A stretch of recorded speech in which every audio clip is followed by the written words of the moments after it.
and for the different ministries therein. Those are questions to wonder and to ponder on, but as time goes by, we'll definitely be getting the different experts from different ministries and different arms of government to speak their 2 cents, and of course the representatives from civil society organization. If you look at areas like URA, 2024-2025, URA managed to get to its target of about 31 trillion Uganda shillings of collecting that. In fact, it even surpassed, it went to about 31.63 trillion there. And in 2025-2026, of course, the boat hasn't landed yet. It hasn't reached the shores yet. It's still sailing. But we'll be finding out if the target that was set, which was at about a 7% increase from the 2024-2025 budget, was indeed achieved to 100% plus. Now, 2026-2027 has the goal for URA as a target collection of about 40 trillion Uganda shillings, an increase of about 9% from the 2025-2026 budget therein. And of course, we'll be also studying by the first quarter, will URA have collected the target set for the first quarter of the 40 trillion Uganda shillings. It is Matters Budget, and we are at the Kololo Independence Grounds, the day of the national budget 2025, 2026-2027. My name is Juliet Nantaba. Will be definitely coming to you with different players and different stakeholders speaking into the budget. One of the statements that has gone loudest for me so far, especially from CSOs and even the PSST himself, the permanent secretary and secretary to the Treasury, is the fact that Uganda's problem is not money. Uganda's problem is not money. In fact, Uganda's problem is not policies at that, but implementation. And I look forward to having a conversation with the permanent secretary of the Ministry of Finance and secretary to the Treasury therein to just find out then what is the solution? What is the solution to making sure that implementation actually is at par? As we all know, about a week or two ago, he took to his social media to announce to Ugandans that national events would be rationalized and would be in fact cut off in a bid to save monies of the Ugandan budget. So events like Women's Day, Labor Day, Heroes Day, Independence Day, they'll not have large gatherings or celebrations as has been the case, but rather the president sitting at State House and giving us an address right from his place, and the address placed or put on or aired on TVs and radio stations, even social media, and this is in a bid to cut costs. And the other question on the mind of Ugandans is, if these costs are cut, are they actually going to serve the purpose? It's one thing to cut a cost, but it's also another thing to make sure that the monies that are being saved from cutting that cost are actually being distributed or allocated to where exactly they are meant to be. More and more is what we bring to you, more facts about the budget. And of course, we are looking forward to Honorable Henry Musasizi reading to us this budget. One thing for sure is that you have to pay attention to that detail. You have to pay attention to the nitty-gritty of what each allocation means. I mean, from the ATMs, agricultural industrialization is taking about 2.2 trillion, and there in second to it will be science and technology, following about, I think, 1.1 trillion there. Third will be mineral development, third will be tourism with about a 500 billion there, and a fourth on the list of the ATMs will be mineral development. And of course, we'll definitely be looking forward to hearing from the different ministers, MPs that are concerned with the different sectors in regards to the ATMs, what their expectation is, what their plan is, and what exactly or how exactly is the money expected to be used at that. So just stay tuned to UBC TV, the national broadcaster, as we bring to you all the events regarding the national budget 2026-2027.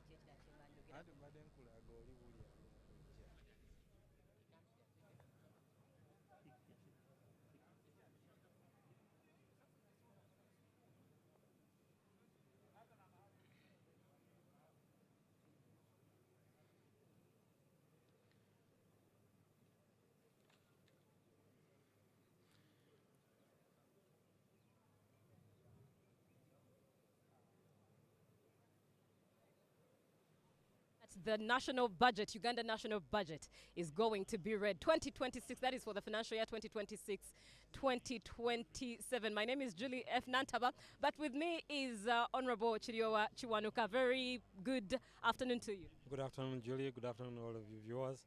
Right, and congratulations now that you are the one cheering on and serving the Defense and Veterans Affairs.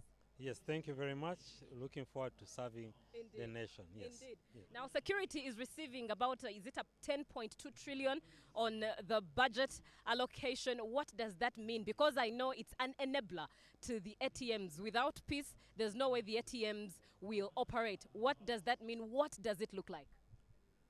Well, first of all, we sincerely appreciate the President Museveni and the government who have put together the budget, because they've given the security and governance program a good portion of the budget. Of course, it is going to sound selfish and unrealistic to say that even that is not enough. Our kind of service requirements are much higher than what but we sincerely appreciate that. But like you said, the old Uganda following years to be able to get trillion these ATMs Uganda shillings. Industrialization, tourism, mineral and oil and gas working, or even science, without having the enabler, which is peace and security. So one of the biggest drivers in our economic, for our economic prosperity, will be peace and security. Of course, at the security and governance program, we shall do our best with the resources that are available to be able to meet the expectations of the people of Uganda. What we can be sure of is that Uganda shillings. President Museveni's government, the NRM government, will guarantee you peace and security. Uganda will not be a theater of any chaos. Uganda will be peaceful. And even with the resources that are not, as we said, fully adequate, we shall do our best and ensure that the security is maintained. Right, Uganda will not be a theater of chaos. Very interesting wordplay there. Honorable Heroes Day has just been celebrated just a day or two ago. And some of the veterans, those who fought the Bush War, believe that there should be something like a Historicals Council to look into the affairs of the historicals, or historicals' voices be heard on the floor of Parliament. With this budget, about the 10.2 trillion therein, is there a hope? Has anything been allocated to them? Is there any hope of something to be made for them? I must tell you that veterans are not a by the way. They are a priority. And in the Ministry of Defense and Veteran Affairs, that is a major priority area. So the Minister of State in charge of Veteran Affairs is focused to assisting and making sure that our veterans, the people who sacrifice for our country, who give service to our country, actually are able to continue living their lives as normally as can be, even after service. So yes, it is a major issue that we are looking at, and we can assure you that even in this financial year, a great deal is going to be done to try and reach out and deal with the challenges of veterans. Now, on the other hand, the young people, or those who have not walked the journey of what the historicals have faced, or even what the veterans who are serving under to-be veterans face, one would wonder, don't they plan for themselves? How come they end up, some of them end up in dire states and have to look to the government or cry out to the government for funds such as that? What would be the rationale in between? I think we need to be mindful of our history and where we are coming from. You must remember the people who fought in the NRA war and the veterans who came in the first part of the NRM government were actually working for no pay or almost very little pay. In fact, if you look at our pension system, not only in the veteran space, we have a lot of people in Uganda who did not prepare for retirement. until government came up with the NSF structure, and even the NSF structure does not take care of everyone. Many people in private sector. So yes, the circumstances at the time did not allow those veterans to prepare and adequately. But for the youth today, because of the infrastructure that has been put in place, the legal framework that has been put in place, just in the last term we amended the law to allow even private people to plan and save in NSSF. Those are incremental processes that we are taking to make sure that people plan for their retirement. But of course, for the veterans at the time, they were fighting. There was nothing to save. What were you saving? There was no pay. There was no economy. So what were you going to save? It didn't exist. So their circumstances are different, and that needs to be understood that way. That yes, there was no social security prepared for them at that time, but even the circumstances at the time could not allow for it to be done. Thank you very much, Honorable, for your time. Thank you. Do enjoy this day. Thank you. All right, that is Honorable Chirio Wachiwanuka, now the Minister of Defense and Veteran Affairs. You are watching UBC TV. We are at the Kololo Independence Grounds, and as you can see, the weather, it's scorching hot. As was reported that this is a drought season. It's going to be a hot season, dry season at that, and one would wonder what allocations have been given to cater to that, especially for farmers. The Parliament just as of yesterday, did get to deal with the irrigation scheme loan that was passed. A loan that has rather interesting facts around it. For example, just the loan financing, a loan that of course Ugandans will have to pay, costs about 9 billion thereabout, and one would think of, just before we even receive the money, the money that's to finance that loan in itself is a lot, and yet it's on you and I to definitely pay as a Ugandan. But of course, some of the things we know about the budget that is to be read is the fact that it is a total of 84.3 trillion Uganda shillings therein, up from 72.4 trillion Uganda shillings as of last year. And therein, it's about a 16% increase to that budget, making it the highest budget so far. Last year, 72.4 trillion Uganda shillings was actually the highest at that time, and this year, 84.3 trillion Uganda shillings is considered the highest. What does that mean? Is it bad? Is it good? Of course, we'll be engaging in the depth of the conversation, but one thing for sure, it means that Uganda as an economy is growing. And for anyone, even if it's you and myself, when my pockets grow bigger or when I earn bigger, my spending will indeed also increase in one way or the other. We can indeed look at it from that vantage. But one thing for sure is the fact that we are also going to get more and more stakeholders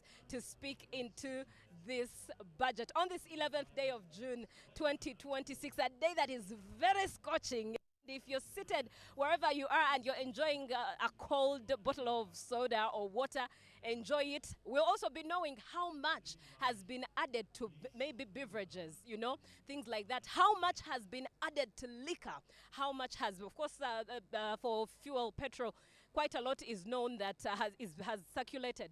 That 200 shillings has been added therein when it comes to matters of fuel. Keep in mind the Strait of Hormuz that has already affected Ugandans. In some areas, a liter is already at 6,990. Add to it the 200, we might shoot to a 7-8K a liter of petrol or diesel. But indeed, we are here to bring you all the detail as it comes. A very good afternoon to you, Honorable Katesho. Good afternoon. How are you? I'm very good. How are you? Very well, thank you. How do you feel this budget day, and what are you expecting out of the reading? Well, first of all, it's a good day to show the people of Uganda the work that has been done in the last 1 year to prepare the budget. As you know, this budget links with the National Development Plan, the Vision 2040, and the NRM Manifesto. So as we are here, we need to show the prioritization that has been done so that the people know what is in the budget for them and what the government is planning to do. Right. The NRM manifesto's slogan is protecting the gains. And because it's the ruling government, obviously the goal is to protect the gains. With this budget that is to be read, do you think the gains are to be protected? And I'm speaking of it in this sense. One of the goals that President, His Excellency Yoweri Kaguta Museveni has emphasized is to make sure that there is money in a Ugandan's pocket. However, the budget seems to be taking away a lot of money from a Ugandan's pocket. As they earn, they are paying taxes. Do you think that is balancing? No, on the contrary, money is in saturation, because when the taxes are made, the collections that are made are feeding into the budget. So if you look at the investments that have been made in the PDM, for example, in the wealth funds, this is money that is going directly into people's pockets. Secondly, the budget is taking care of the enablers. Enablers like infrastructure, development, money going into railways. We are building a standard gauge railway, the heads. So the money is going back into the population. So all we need to do is to wake up our people, especially those who are benefiting from PDM, to wake up and start being productive with the little that the government is putting in. Thank you. Now, one would put it in the practical sense of a young man or a young lady working in the corporate space. Perhaps their contract says they earn about 1 point something. Yes. And that is gross. But by the time the money hits their account as a final pay net, it's at about 500,000 Uganda shillings. This young person has to pay rent. Health centers are understaffed. Many don't have the equipment to run proper medical checkups. And many health centers don't have actually the medicine. And the money that you see here being budgeted for goes for salaries, and actually there's no money for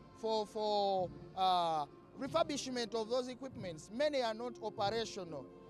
When you look at the youth, when I am highlighting the second crucial sector of life, the youth, it is very, I mean, it's a burden to government when over 20 million youth employable age are not working.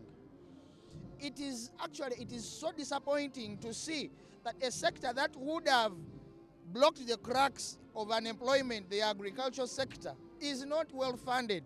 I'm just wondering why government cannot come out, instead of giving $1 million shillings, this PDM, $1 million shillings per individual, they would get 10 individuals and give them 10 million shillings. That amount can push those people to 50 million shillings. Then in the second year, 50 million shillings can push them to 200 million shillings. You cannot get rich on 1 million shillings. So if government would... But the president has shown us examples over and over again of those... Have you seen any family member of the president getting rich on 1 million shillings? Those are... They need the PDM. If we have watched any member of the first family applying that 1 million shillings on what the president keeps on showing the Ugandans, and we see the real evidence that those people can get rich.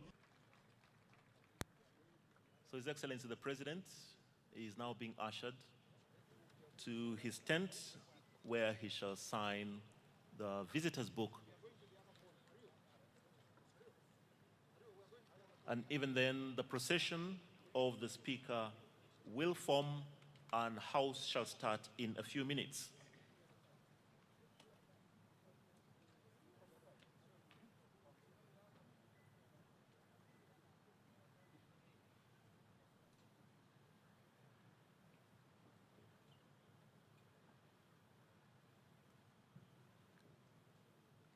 So for those of you who cannot see from where you are, His Excellency the President is signing the visitor's book. It's traditional that every time Parliament hosts a guest at the level of His Excellency the President, they will sign in the visitor's book. This is a very special day for the presentation of the budget, not only in Uganda, but across the East African states.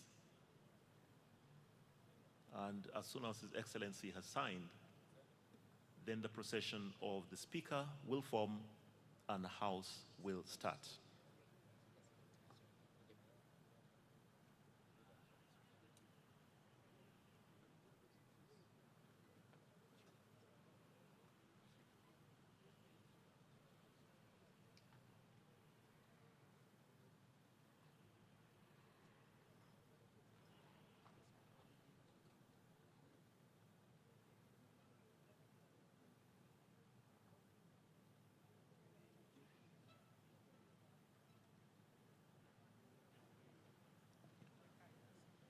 Could you please rise to your feet as we prepare for the procession of the Speaker and the different items on our order paper. Thank you.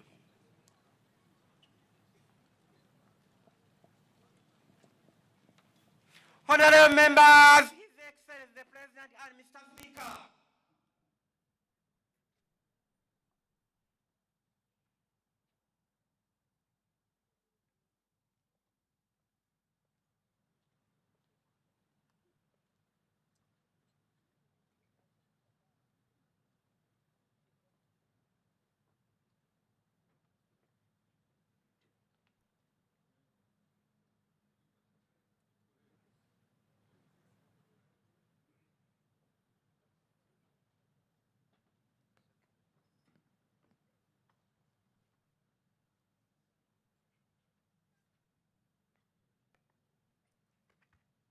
The anthems.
Almighty God, who in your infinite wisdom and providential goodness has appointed the officers of leaders and parliament for the welfare of society and the just government of humanity.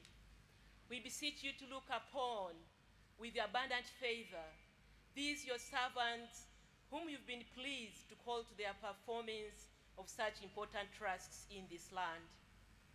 Let your blessing descend upon them here assembled, and grant that they may, as in your presence, treat and consider all matters that shall come under their deliberation in so just and faithful a manner as Administration of oaths.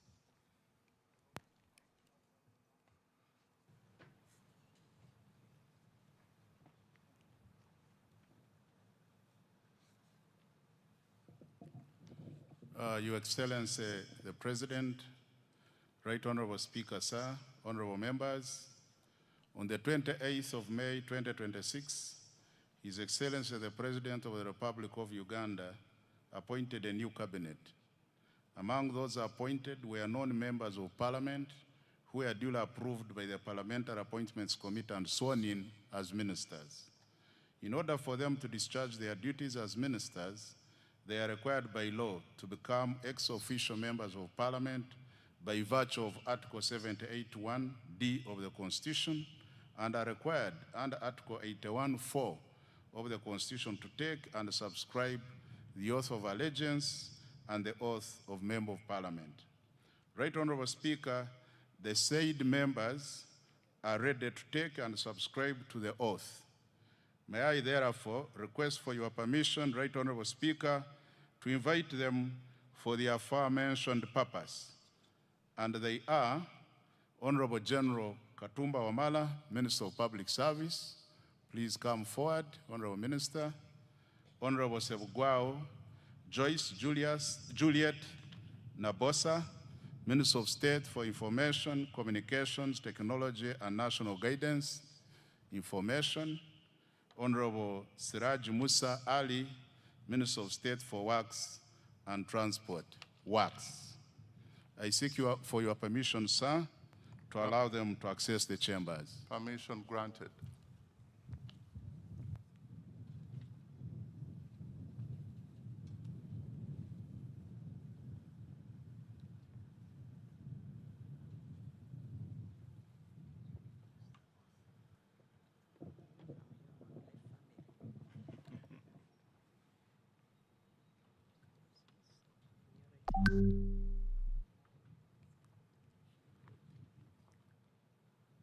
I, General Edward Katumba Wamala, swear in the name of the Almighty God that I will be faithful and bear true allegiance to the Republic of Uganda, and that I will preserve, protect, and defend the Constitution.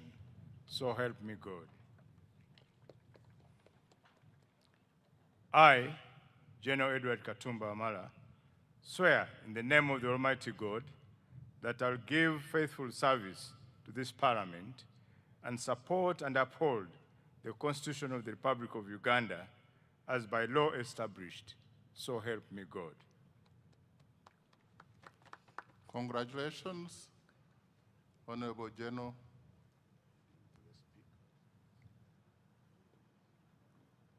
And welcome back to the House. Thank you. You'll need to append your signature to confirm that oath you've just made, and you'll receive a copy of the Constitution and the rules of procedure to enable you execute your duties as a member of Parliament. Kindly turn it.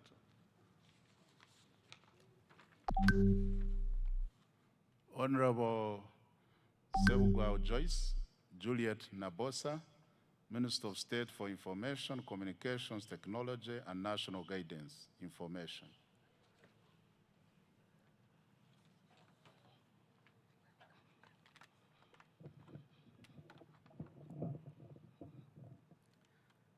I, Joyce Juliet Nabosa Sebugwao, swear in the name of Almighty God that I will be faithful and bear true allegiance to the Republic of Uganda, and that I will preserve, protect, and defend the Constitution. So help me God. I, Joyce Juliet Nabosa Sebugwao, swear in the name of Almighty God that I will give faithful service to this Parliament and support and uphold the Constitution of the Republic of Uganda as by the law established.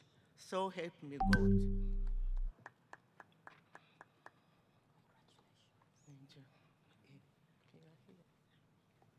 Congratulations, and honorable members, you can join me in receiving Honorable Wechitiwa, Minister. Congratulations, Mama, for catching the eye of the appointing authority. You will append your signature somewhere here to affirm attest to the oath you've just made, and they will give you a copy of the Constitution and the rules of procedure to enable you execute your mandate as a member of Parliament, with all rights except for voting.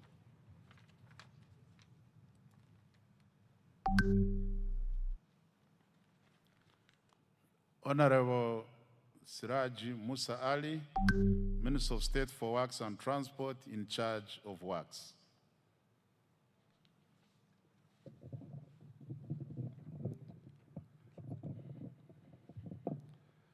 I, Siraj Musa Ali, swear in the name of the Almighty God that I will be faithful and bear true allegiance to the Republic of Uganda, and that I will preserve, protect, and defend the Constitution, so help me God. I, Siraj Musa Ali, swear in the name of the Almighty God that I will give faithful service to this Parliament and support and uphold the Constitution of the Republic of Uganda as by law established, so help me God. Congratulations, Honorable Siraji Musa Ali, upon your appointment and upon making your oath. We have place for you there, and another place down. We have a copy of the Constitution and the rules of procedure of this House that will enable you to execute your mandate as a member of Parliament. Congratulations once again.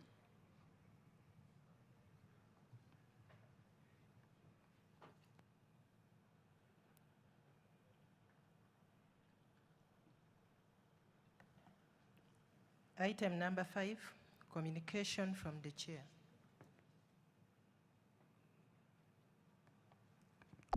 Your Excellency, the President of the Republic of Uganda, General Yoweri Kaguta Museveni, Her Excellency, the Vice President, Major Retired Alupo Jessica Epel, the Right Honorable Deputy Speaker, Honorable Thomas Tayeba, the Right Honorable Prime Minister and Leader of Government Business, Robert Naibanja, the Right Honorable Deputy Prime Minister as President, the Right Honorable Leader of Opposition in Parliament, Joel Senyonyi, Cabinet Ministers and Ministers of State, Honorable Members of Parliament of Uganda,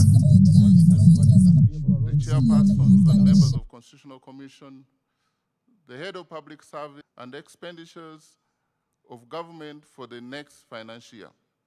Honorable members, today's budget speech crowns an elaborate consultative budget process which began in September 2025 with the issuance of the first budget call circular and the subsequent participation of various ministries, departments, and agencies, local governments, development partners, and civil societies, among others.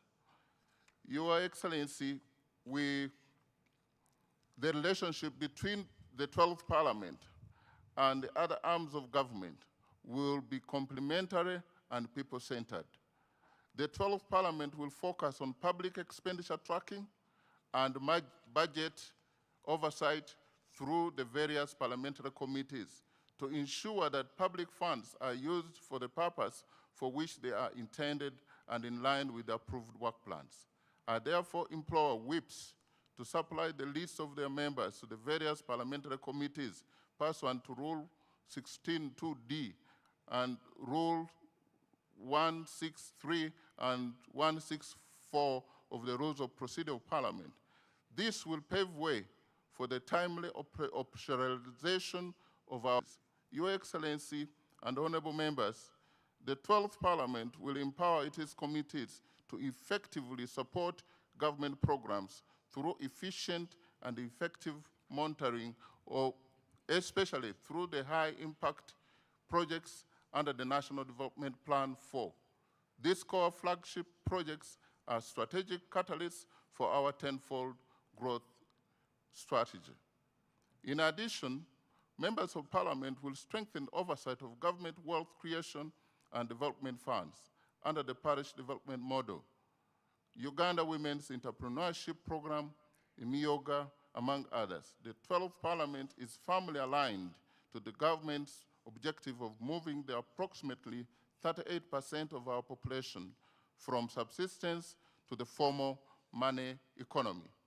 Your Excellency and honorable members, the legislature looks forward to a productive financial year 2026-2020 aspiration.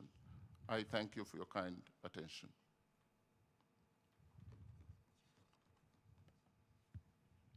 Item number 6, presentation of the budget speech. Honorable members, as it is the practice, the Minister of Finance, Planning and Economic Development will deliver the budget speech on behalf of His Excellency the President, after which the President will make additional remarks. I now invite the Minister of Finance, Planning and Economic Development Vice President, to deliver Major the budget speech. Alupo Jessica. Of the budget speech. Honorable members, as it is the practice, the Minister of Finance, Planning and Economic Development will deliver the budget speech on behalf of Thank you, Right Honorable Speaker, for the opportunity granted. The President will make additional remarks. I now invite the Minister of Finance, Planning and Economic Development, Vice President, to deliver budget speech. Your Excellency, I take cognizance of your presence in the House. Right Honorable Speaker, my procedure matter arises Honorable members, under Rule 11, practice, the Minister of Sub-Rule Finance, 5, Planning and Economic Development, and the Rule 26, Sub-Rule 2 of our rules of procedure. Thank you, Right Honorable Speaker. Right Honorable Speaker, specifically, Rule 11, Sub-Rule 5, verbally reads, the constitution of the Commission under this rule shall be done during the first meeting of the first session of a new parliament. Right Honorable Speaker, I'm aware that the side of the leader of opposition has already nominated the commissioner amongst the 4 bench commissioners. That is Honorable Nambeshe. But the side of the government, we have not seen any commissioner. Since the government chief whip is in place, isn't it procedurally right that we constitute this House to its fullest, so that to mandate its function? Right Honorable Speaker, the House looks to move in a half. It's in amoeba shape, in a Mongolo shape. And this is the mother of corruption, Right Honorable Speaker. In line with Rule 26 of our Rules of Procedure, the rules are clear that in formation of the order paper for every sitting, there must be the business committee in consultation to your consent to come up with the order paper that the House has to follow. I'm wondering, Right Honorable Speaker, if it's not risky on your side, determining the entire task of the business committee just on your shoulder.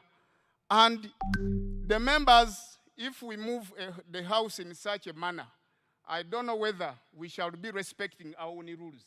Right Honorable Speaker, it is to my humble prayer and request, in line with the procedural matter raised, that the entire businesses this House has heard be rendered null and void, and we constitute the House to its fullest to carry on its function as mandated in law. Thank you, Right Honorable Speaker. I want to thank you, Honorable Member from Bali. We all now know that he's a second-year law student. He's very, very vigilant. And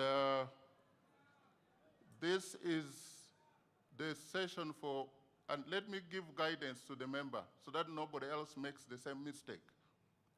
This is the first meeting. And the first meeting has sittings. This is the 5th sitting of the first meeting.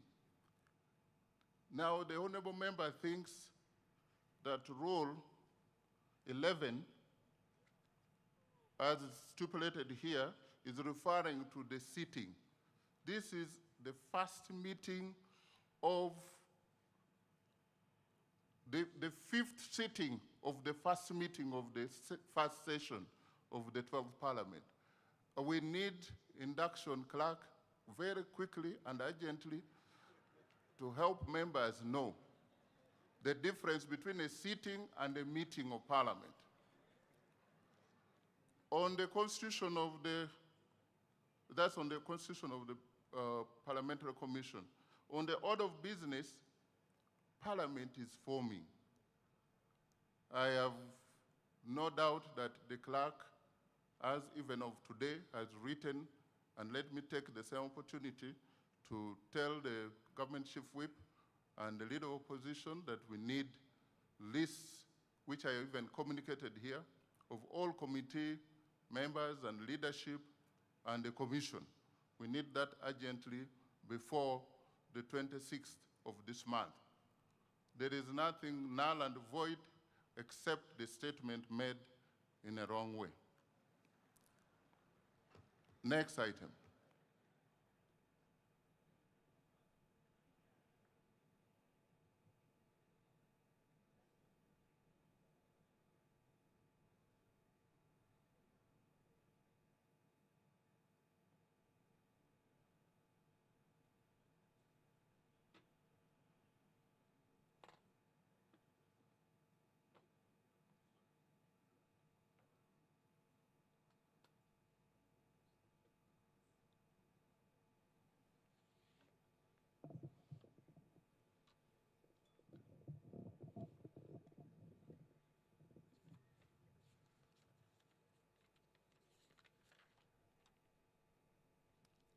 Your Excellency, the President of the Republic of Uganda, Your Excellency, the Vice President of the Republic of Uganda, the Right Honorable Speaker of Parliament of Uganda, Your Lordship, the Chief Justice, the Right Honorable Deputy Speaker of Parliament, Your Lordship, the Deputy Chief Justice, the Vice Chairman of the NRM Party, the Right Honorable Prime Minister, the Right Honorable Deputy Prime Ministers, Honorable Ministers and Ministers of State, Your Excellencies, the heads of diplomatic missions, Honorable Members of Parliament, former leaders, traditional leaders, religious leaders, distinguished guests, ladies and gentlemen. Mr. Speaker, sir, in accordance with Article 155 of the Constitution of the Republic of Uganda and the Public Finance Management Act, CAP 171, and on behalf of His Excellency the President, I present to Parliament and the people of Uganda the national budget for financial year 2026-2027 as approved by this Parliament. In this speech, I will, number one, present the recent performance of the economy and the outlook for the year ahead. Two, account to the people of Uganda on commitments made in financial year 2025-2026 that is coming to an end in a few days. Three, highlight government priorities for financial year 2026-2027. And four, outline the strategy for financing the budget. Right Honorable Speaker, allow me to begin by congratulating His Excellency the President and the National Resistance Movement upon the resounding victory in the recently concluded general elections. In addition, I congratulate His Excellency the President upon assuming chairmanship of the East African Community. This is in recognition of his exemplary leadership and passion for advancing regional integration and Pan-Africanism. I also congratulate Her Excellency the Vice President, Right Honorable Speaker, Right Honorable Deputy Speaker, Right Honorable Prime Minister, colleague honorable ministers, honorable members of parliament, and all other leaders elected to serve our country during this important phase of Uganda's development. Mr. Speaker, sir, I wish to thank His Excellency the President for the confidence he has placed in me and my political leadership team by entrusting us with the responsibility of leading the Ministry of Finance, Planning and Economic Development. I also would like to thank and congratulate my senior, Honorable Matia Kasaija, for the leadership and mentorship in the past 10 years. Your Excellency, we accept this responsibility with humility, determination, and a clear understanding of the task before us.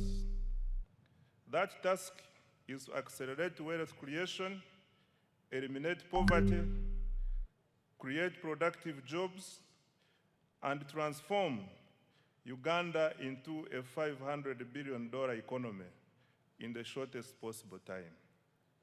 Right Honorable Speaker and colleagues, Uganda enters this new political term from a position of strength. Unlike many previous election cycles that were characterized by high inflation, exchange rate instability, and macroeconomic uncertainty, our economy remains stable and resilient and is growing rapidly. Mr. Speaker, sir, this achievement is not accidental. It is a result of deliberate and consistent policy choices under the leadership of His Excellency, the President, and the NRM government. For more than 3 decades, government has prioritized peace and security, macroeconomic stability, infrastructure development, human capital development, wealth creation, and regional integration. As a result, Uganda has built one of the strongest foundations of socio-economic transformation on the African continent. Uganda has, number 1, sustained long-term economic growth above 5% despite repeated global shocks. 2, surpassed the lower middle income threshold of United States dollars 1,136 with gross national income per capita reaching United States dollars 1,389. 3, we have recorded one of the strongest external sector performances in recent history, nearly doubling exports over the last 5 years. 4, we have expanded access to health, education, and social services. 5, we have built critical infrastructure that supports investment and competitiveness. And 6, we have established a solid foundation for industrialization and private sector-led growth. Mr. Speaker, sir, the challenge before us is no longer simply growing the economy. The challenge is ensuring that growth translates into jobs, household incomes, enterprise development, and prosperity for every Ugandan. That is the essence of full monetization, as His Excellency the President has consistently emphasized. That is the focus of the tenfold growth strategy, and it is the central objective of this budget. Mr. Speaker, sir, financial year 2026-2027 marks the commencement of the implementation of the NRM manifesto. It is also the second year of implementing the 4th National Development Plan, the first plan specifically designed to deliver the tenfold growth strategy. Mr. Speaker, sir, and honorable colleagues, in the spirit of protecting the gains, we have maintained the financial year 2026-2027 budget theme as full monetization of Uganda's economy through commercial agriculture, industrialization, expanding and broadening services, digital transformation, and market access. This theme is aligned with the East African Community Budget theme of deepening regional integration and economic resilience through improved regional security, domestic revenue mobilization, and digital transformation for inclusive growth. I now come to the recent economic performance and outlook. Mr. Speaker, sir, despite geopolitical tensions, global trade disruptions, and continued uncertainty in the world economy, Uganda's economic outlook remains strong and positive. The economy is stable, growth is accelerating, inflation is low, the exchange rate is stable, exports are rising, investment is increasing, and confidence in Uganda's future remains strong. Mr. Speaker, sir, Uganda's economy continues to demonstrate remarkable resilience and dynamism. Economic growth for financial year 2025-2026 is estimated at 6.4%, up from 6.3% in financial year 2024-2025. The size of the economy is projected to increase to approximately United States dollars 69.3 billion, equivalent to Uganda shillings 250.4 trillion by the end of June 2026. In purchasing power parity terms, Uganda's GDP is estimated to be United States dollars 197.1 billion. GDP per capita is projected to increase to United States dollars 1,420, equivalent to approximately Uganda shillings 5.1 million per person. Mr. Speaker, sir, with the commercial oil production commencing later this calendar year, growth is projected to accelerate to 10.2% in financial year 2026-2027. This will mark Uganda's first return to double-digit growth since the reforms of the 1990s. Most importantly, a larger economy will accelerate more jobs, raise household incomes, expand opportunities for businesses, and generate the resources required to invest in quality education, health care, infrastructure, security, and other public services that improve the lives of Ugandans. This performance confirms that our strategy of investing in security, infrastructure, wealth creation, and the productive sectors is delivering results. I thank His Excellency the President for his steadfast leadership, strategic guidance, and insistence on phased prioritization. Mr. Speaker, I wish to repeat this one. This performance confirms our strategy of investing in security, infrastructure, wealth creation, and the productive sectors is delivering results. I thank His Excellency the President for his steadfast leadership, strategic guidance, and insistence on phased prioritization. Colleagues, I invite you to give His Excellency the President a round of applause. I now come to inflation. Mr. Speaker, sir, inflation remains low and stable Average inflation during financial year 2025-2026 is estimated at 3.8%, compared to 3.5% recorded the previous financial year. This stability has been supported by effective coordination between fiscal and monetary policy, stable food prices, and improved management of fuel supply. Low inflation protects household incomes, supports business planning, and strengthens investor confidence. Government remains committed to maintaining price stability as a cornerstone to sustained economic growth. Right Honorable Speaker, the strength of an economy is reflected not only in how much it produces, but also in the confidence it inspires among our investors, visitors, citizens, and at home and abroad.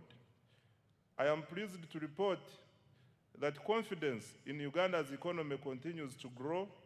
Foreign direct investment remains strong at United States dollars 3.2 billion in the 12 months ending March 2026. This reflects growing investor confidence in Uganda's economy. Investors are increasingly expressing interest in Uganda's small and medium enterprises. Kampala-based startups attracted about United States dollars 30 million in 2025, up from just United States dollars 4 million a year before.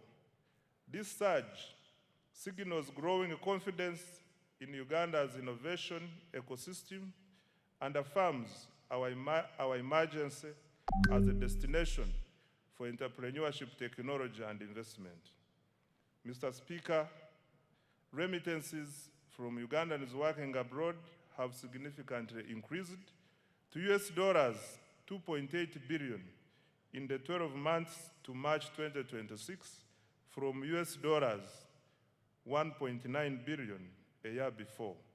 Remittances provide an important source of foreign exchange, investment, capital, and household income.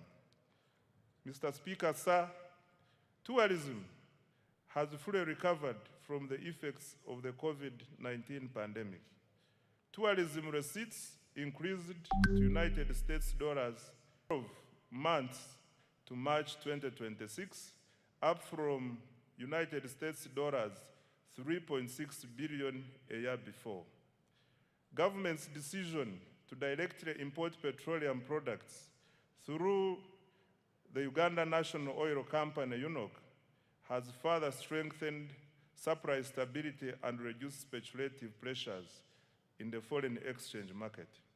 We expect the exchange rate to remain broadly stable despite ongoing global uncertainties. On the external sector, Right Honorable Speaker, Uganda's export performance has been exceptional. Over the last 5 years, exports of goods and services have increased by approximately 204%. Total exports earnings reached US dollars 18.04 billion in the 12 months to March 2026 from US dollars 5.93 billion in the 12 months to March 2022. The leading exports include gold, coffee, cocoa, fish products, steel products, sugar, and a growing range of manufactured goods. Our coffee exports reached USD 2.46 billion for the year ending March 2026, up from USD 1.84 billion a year before. Uganda's exports mainly go to the Middle East, which accounts for US dollars 6.3 billion. Africa accounts for US dollars 4.1 billion. Asia accounts for US dollars 2.0 billion.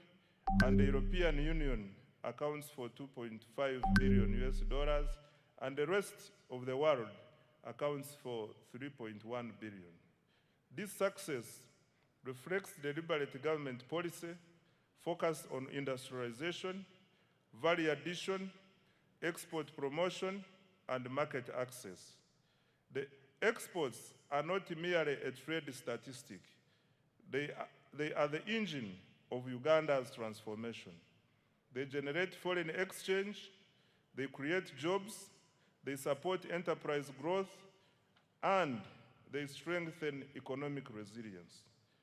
As a result of strong export performance, remittances, and investment inflows, Uganda recorded a balance of payment surplus of United States dollars, $2.47 billion, 12 months to March 2026, the highest in 15 years.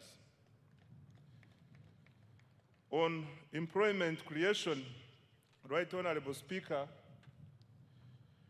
the ultimate test of economic policy is whether it improves the livelihoods of our people through productive employment. Uganda's economy is gradually undergoing structural transformation. The services sector now accounts for 50.5% of total employment, up from 47% previously, while the share of employment to agriculture has declined from 40% to 37.1%. On the other hand, industry accounts for approximately 12.4% of total employment.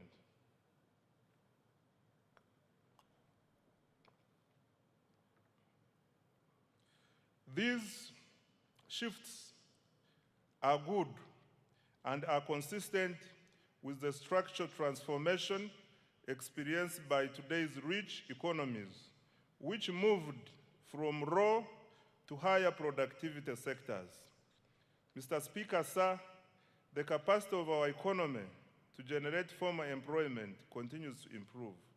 Employment in private formal establishments has increased by 245%, from approximately 672,300 workers in financial year 2016-2017 to over 2,319,683 workers in financial year 2024-2025. This is in addition to the 503,738 public sector jobs and 10,513,14 informal jobs reported in April 2026. This growth in jobs confirms that Uganda's economy is not only growing, but also creating productive jobs for Ugandans. This is on account of deliberate government interventions to create jobs through industrialization and wealth creation. However, creating more productive jobs for our rapidly growing population remains an urgent economic priority. This is why government is investing in ATMs and enablers to create jobs at a scale, especially for young people. Going forward, every major intervention in the national budget will ultimately be judged by its contribution to jobs, incomes, and improved livelihoods.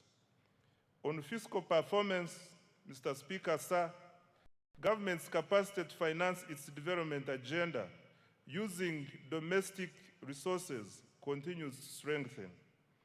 This financial year, domestic revenue collections are projected at Uganda shillings 35.7 trillion, compared to Uganda shillings 32.3 trillion collected the previous financial year.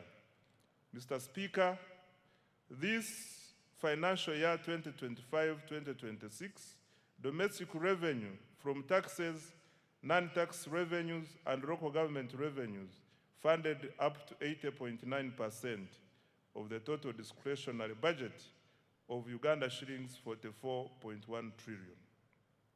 The discretionary budget includes all funds allocated to implementing programs excluding debt and other government obligations. This represents significant progress towards fiscal self-reliance and reduced dependence on external financing. Mr. Speaker, sir, increasing domestic revenue is not merely a fiscal objective. It is a sovereignty objective. A country that finances its development from its own resources enjoys greater policy independence, resilience, and sustainability. Therefore, government will continue to strengthen domestic revenue in line with the domestic revenue mobilization strategy, while preserving incentives for investment, production, and enterprise growth. In financial year 2026-2027, domestic revenue is projected to increase to Uganda shillings 45.6 trillion from Uganda shillings 35.7 trillion in financial year 2025-2026, equivalent to 15.9% of GDP. The additional resources will support investments in the wealth creation, ATMs, and their enablers. I now come to public debt, Right Honorable Speaker. Mr. Speaker, as of December 2025, Uganda's total public debt stood at United States dollars 34.86 billion, equivalent to approximately Uganda shillings 126.19 trillion. Of this, external debt amounted to US dollars 15.84 billion, while domestic debt was United States dollars 19.02 billion. This translates into a debt to GDP ratio of approximately 53.0%. Mr. Speaker, public debt should always be assessed alongside the assets it finances and the economic returns it generates. Over the past 10 years, Uganda's debt has financed strategic investments that are transforming the productive capacity of our economy. These investments include, number one, integrated transport infrastructure, which accounts for 31.1% of the debt. Number two, electricity infrastructure, which accounts for 19.3%. Three, water infrastructure, which accounts for 10.3%. Four, agro-industrialization, which accounts for 9.2%. Five, education and health, which accounts for 7.7%. Six, housing and urban development, which accounts for 6.3%. Seven, industrial parks and industrial development, which accounts for 2%, and other investments such as national backbone infrastructure to extend internet, STI, and regional development, which accounts for 7.0%. Mr. Speaker, Uganda's public debt remains sustainable and is projected to stay so over the medium and the long term. Accountability for financial year 2025-2026 and priorities for financial year 2026-2027. Mr. Speaker, when the budget for financial year 2025-2026 was presented last year, government made several commitments aimed at accelerating monetization of the economy and implementing the tenfold growth strategy. The budget focused on three broad areas, namely, number one, wealth creation programs, 2, strategic investments in the ATMs, and 3, investment in the key enablers of growth. I am pleased to report that substantial progress has been made in all the 3 areas above. On wealth creation, Mr. Speaker, the foundation of Uganda's economic transformation is ensuring that every Ugandan participates in the money economy. Government, therefore, has continued to invest in programs that expand access to affordable capital, strengthen enterprise development, and increase household incomes. To date, government has invested close to Uganda shillings 11 trillion directly into wealth creation initiatives, targeting households in subsistence economy, farmers, youth, women, and businesses. These interventions are reducing barriers to participation in economic activity while expanding opportunities across the country. Let me highlight what we have done in the flagship wealth creation programs. On parish development model, Mr. Speaker, the parish development model remains government's most important intervention for eliminating subsistence and expanding participation in the money economy. I wish to thank His Excellency the President for his vision and unwavering commitment to this program. PDM is not merely a financing program, it is a structural transformation program. Its objective is to move households from subsistence to commercial production, from survival to enterprise, and from poverty to prosperity. Over the past 5 years, government has transferred Uganda shillings 4.4 trillion to all 10,589 parishes nationwide, and as a revolving capital. Ugandans who were previously outside the money economy are now engaged in money-making enterprises. By the end of this month, PDM funds will have reached over 4 million beneficiaries. The PDM is raising household incomes, improving food security, and creating financial institutions. The facility has cumulatively disbursed Uganda shillings 1.35 trillion to more than 14,000 beneficiaries. In financial year 2026-2027, an additional Uganda shillings 47.68 billion has been allocated to further capitalize the facility. 5, large-scale commercial farmers financing scheme. In financial year 2025-2026, Uganda shillings 41 billion was provided for interest payments on behalf of the large-scale farmers cultivating over 50 acres of grain and animal feeds. This support has so far enabled 186 farmers to access a total of Uganda shillings 169.1 billion from government-owned commercial banks.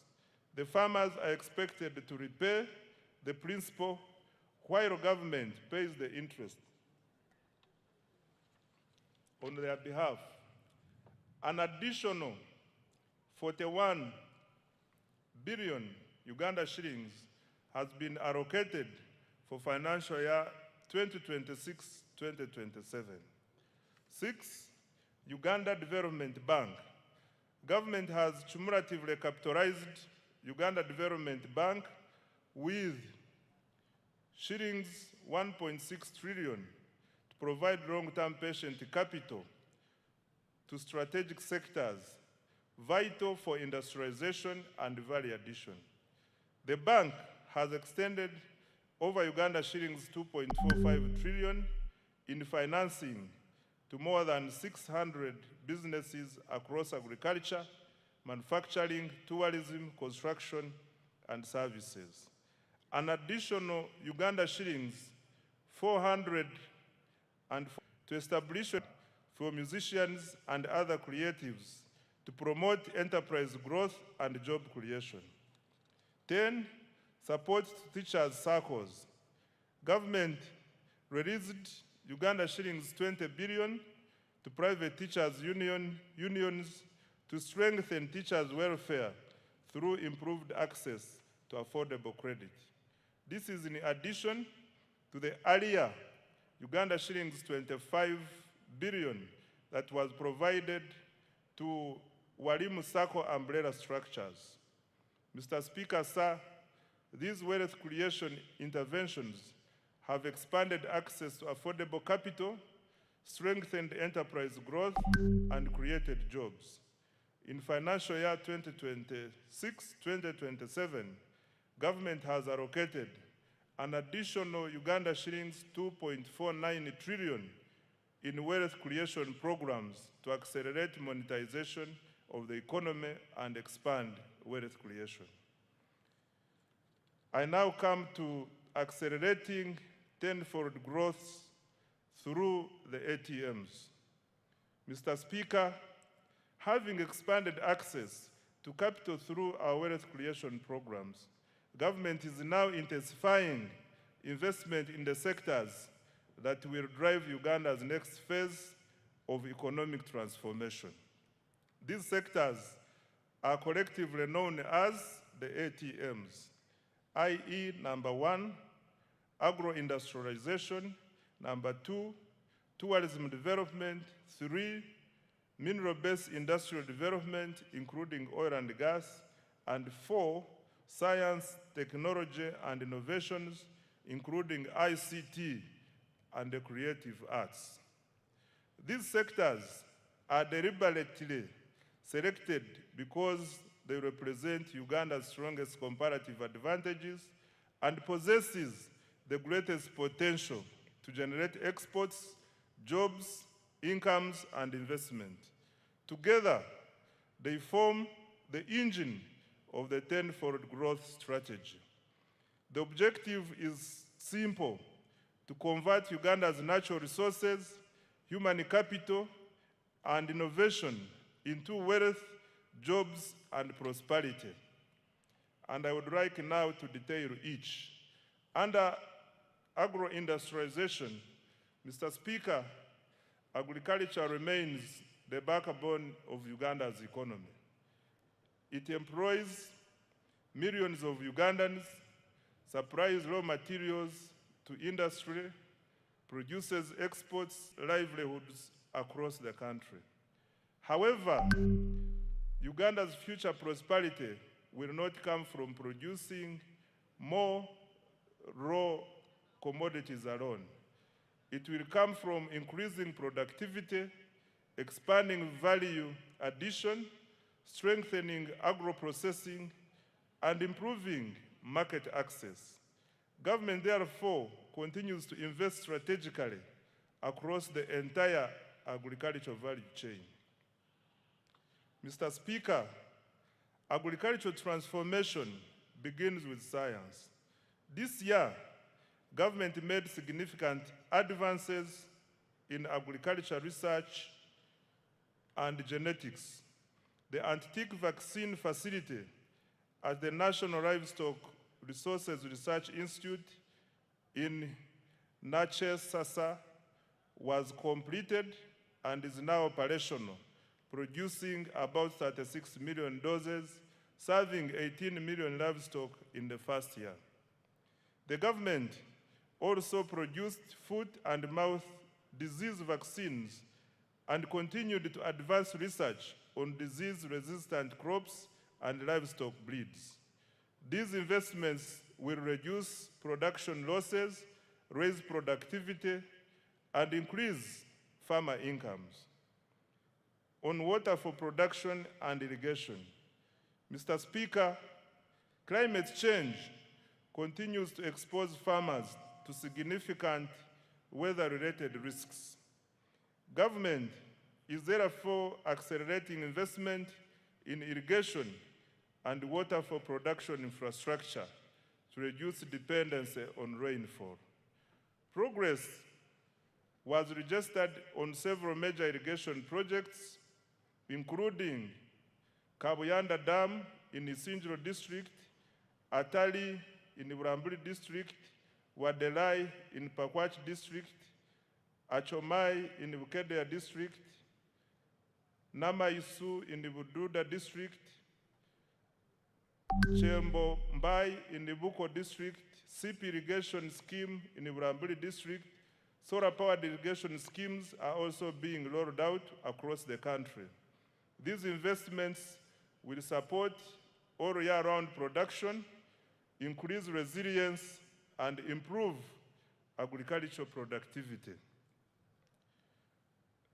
On mechanization and animal health, Mr. Speaker, government continued developing regional agricultural mechanization centers and animal disease control centers to improve efficiency and productivity in the agricultural sector.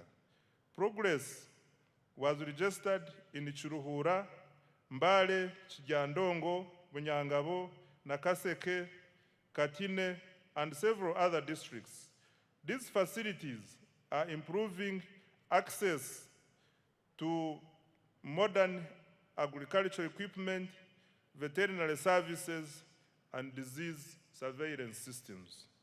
On expanding commercial coffee production, Mr. Speaker, sir, coffee remains one of the Uganda's most important export commodities. Government has therefore expanded coffee cultivation into northern and eastern Uganda. During the year, 2 coffee mother gardens were established and over 1.4 million pension will broaden participation in one of the Uganda's most profitable agricultural value chains. Financial year 2026-2027 priorities for agro-industrialization. Mr. Speaker, a total of Uganda shillings 2.26 trillion has been allocated to the agro-industrialization program in financial year 2026-2027. This is the highest allocation ever to this program. Priority interventions include 1, agricultural research and innovation, including funding for anti-tick vaccine commercialization. 2, irrigation and water for production. 3, extension services, more extension workers and their facilitation to reach farmers. 4, provision of good quality agricultural input. 5, post-harvest handling and storage. 6, agro-processing and value addition. 7, quality assurance and certification. And 8, expanding market access. The objective is to move Uganda from exporting raw commodities to value addition agricultural products. On tourism development, Mr. Speaker, sir, tourism is one of Uganda's most powerful export industries. It generates foreign exchange, it creates jobs, it supports thousands of enterprises, and showcases Uganda to the world. The following achievements have been registered this financial year. Uganda's global tourism visibility is at an all-time high, driven by the aggressive destination marketing under the Explore Uganda, the Pearl of Africa brand, the country's growing international profile, and industry endorsements are evident in its recent global presence and awards. In the North America market, Uganda won the Best in Show Africa at the 2026 New York Travel and Adventure Show, bolstered by endorsements from the renowned travel journalists. In the Asian market, the country won the Best Exquisite Destination Award at the Outbound Travel Mart in Mumbai and gained strong visibility at the South Asia's leading travel and tourism exhibition in New Delhi. Mr. Speaker, government has intensified the international marketing of destination Uganda through participation in major tourism exhibitions and targeted promotion campaigns in Europe, the United Kingdom, North America, Asia, East Africa, and North Africa. Government also leveraged high-profile platforms, including the Africa Cup of Nations AFCON 2025 tournament in Morocco and the 2025 World Travel Market in London, to showcase Uganda's tourism potential and attract visitors. In addition, Uganda successfully secured a bid to host 2 international conferences, further strengthening its position as a preferred destination for meetings, incentives, conferences, and exhibitions. Uganda also launched the economic and commercial diplomacy strategy as a key instrument for advancing Uganda's economic transformation. Under this strategy, Uganda missions abroad have been assigned clear performance targets focusing on 4 measurable economic outcomes, mainly tourism marketing, trade promotion, investment attraction, and diaspora mobilization. The economic and commercial diplomacy strategy is contributing to improved economic performance with increased international tourist arrivals and receipts, foreign direct investment inflows, and merchandise export earnings. Government will continue to leverage its missions abroad to market Uganda as a preferred tourism, conference, and investment destination, expand market access for Ugandan products, attract strategic investors, and mobilize the diaspora to support national development.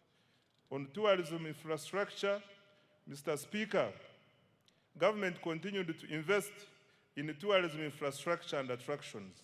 Progress was made in the development of museums and cultural heritage sites in Moroto and Dokoro. Investments are also underway in the Gwenzori Central Circuit Trail, Chitagata Hot Springs, and visitor facilities at the source of the Nile in Jinja, including an observatory deck and a modern restaurant. Government also established a new wildlife education center in Mbale. These investments are enhancing visitor experiences and strengthening Uganda's competitiveness as a tourism destination. In financial year 2026-2027, the priorities under tourism are the following. Mr. Speaker, the government has allocated Uganda shillings 567.32 billion to continue developing the tourism sector next financial year.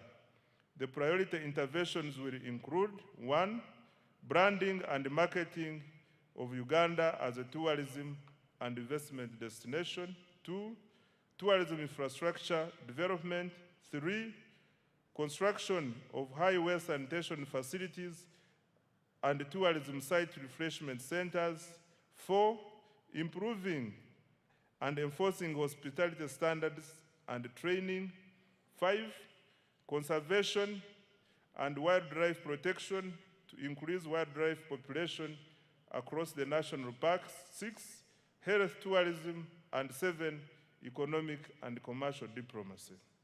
I now come to mineral-based industrial development. Mr. Speaker, sir, Uganda is richly endowed with minerals. However, sustainable transformation will come not from extracting minerals, but from processing and adding value to them. Government strategy is therefore to transform mineral wealth into industrial wealth, and the following steps have been taken in that direction. 1, government intensified mineral exploration and quantification. Geochemical surveys for gold were undertaken in Kasanda, Chiboga, and Mubende districts. Exploration confirmed an estimated 300 million tons of iron ore in Kabale, Rubanda, Ruchiga, Chisoro, Kanungu, Chiruhura, and Hoima districts.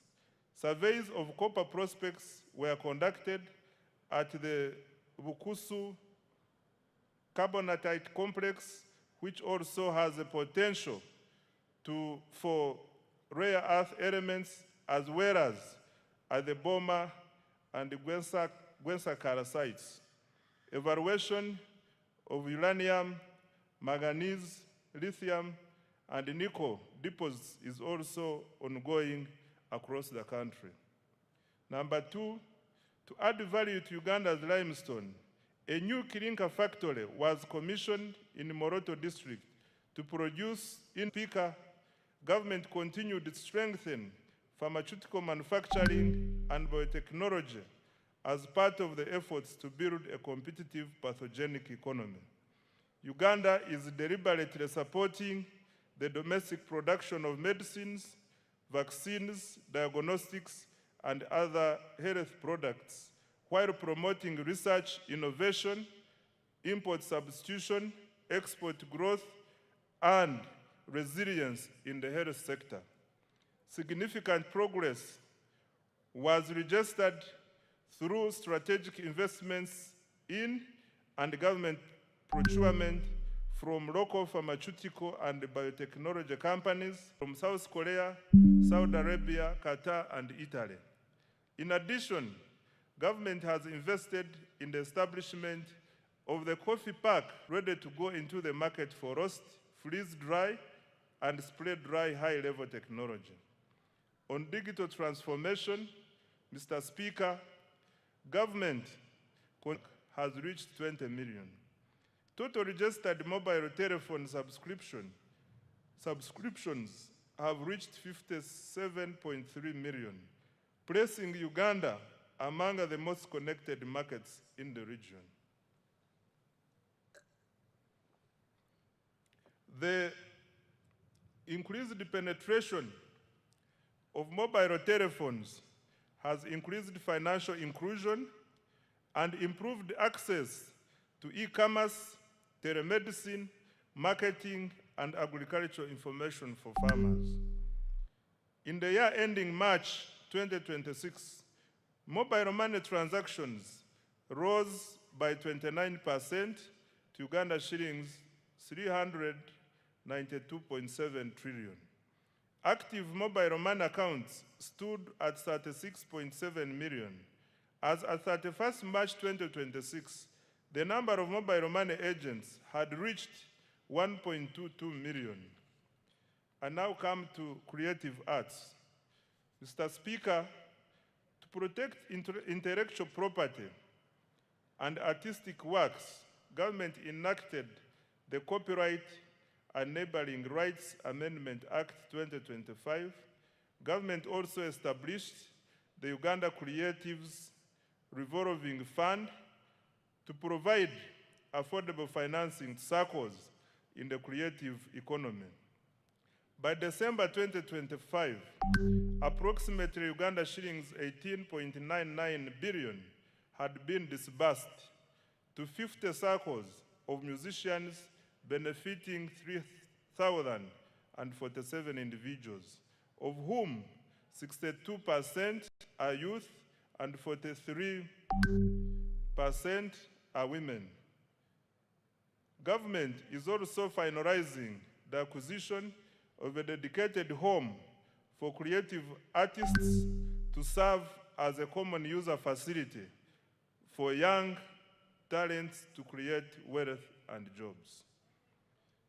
The priorities for financial year 2026-2027 under STI, ICT, and creatives are the following. Mr. Speaker, Uganda shillings 1.140 trillion has been provided in the new budget for science, technology, innovation, ICT, and the creative industries. The priorities next financial year include: 1, commercialization of innovations, especially Chira, motor vehicles, coffee, dairy farmer, drugs, and vaccines, and banana products. Number 2, establishment of a high-tech city.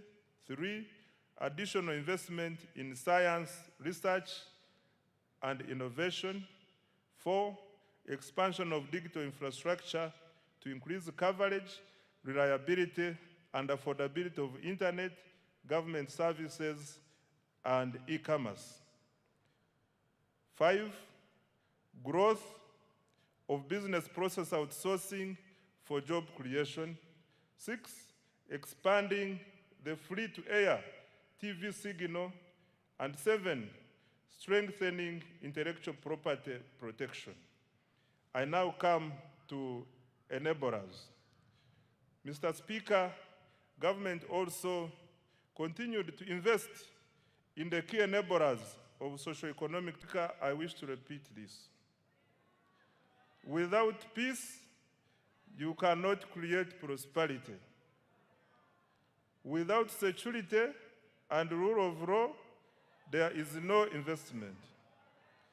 Without contribute to regional peace and security through African Union and UN peace support operations in Somalia, alongside military deployments in the Democratic Republic of Congo, South Sudan, and other places. Number 4, the 275-bed National Referral Military Hospital in Mbuya, Kampala, is now operational. It attends to an average of 150 patients per day for services including dialysis, dental care, physiotherapy, and ENT.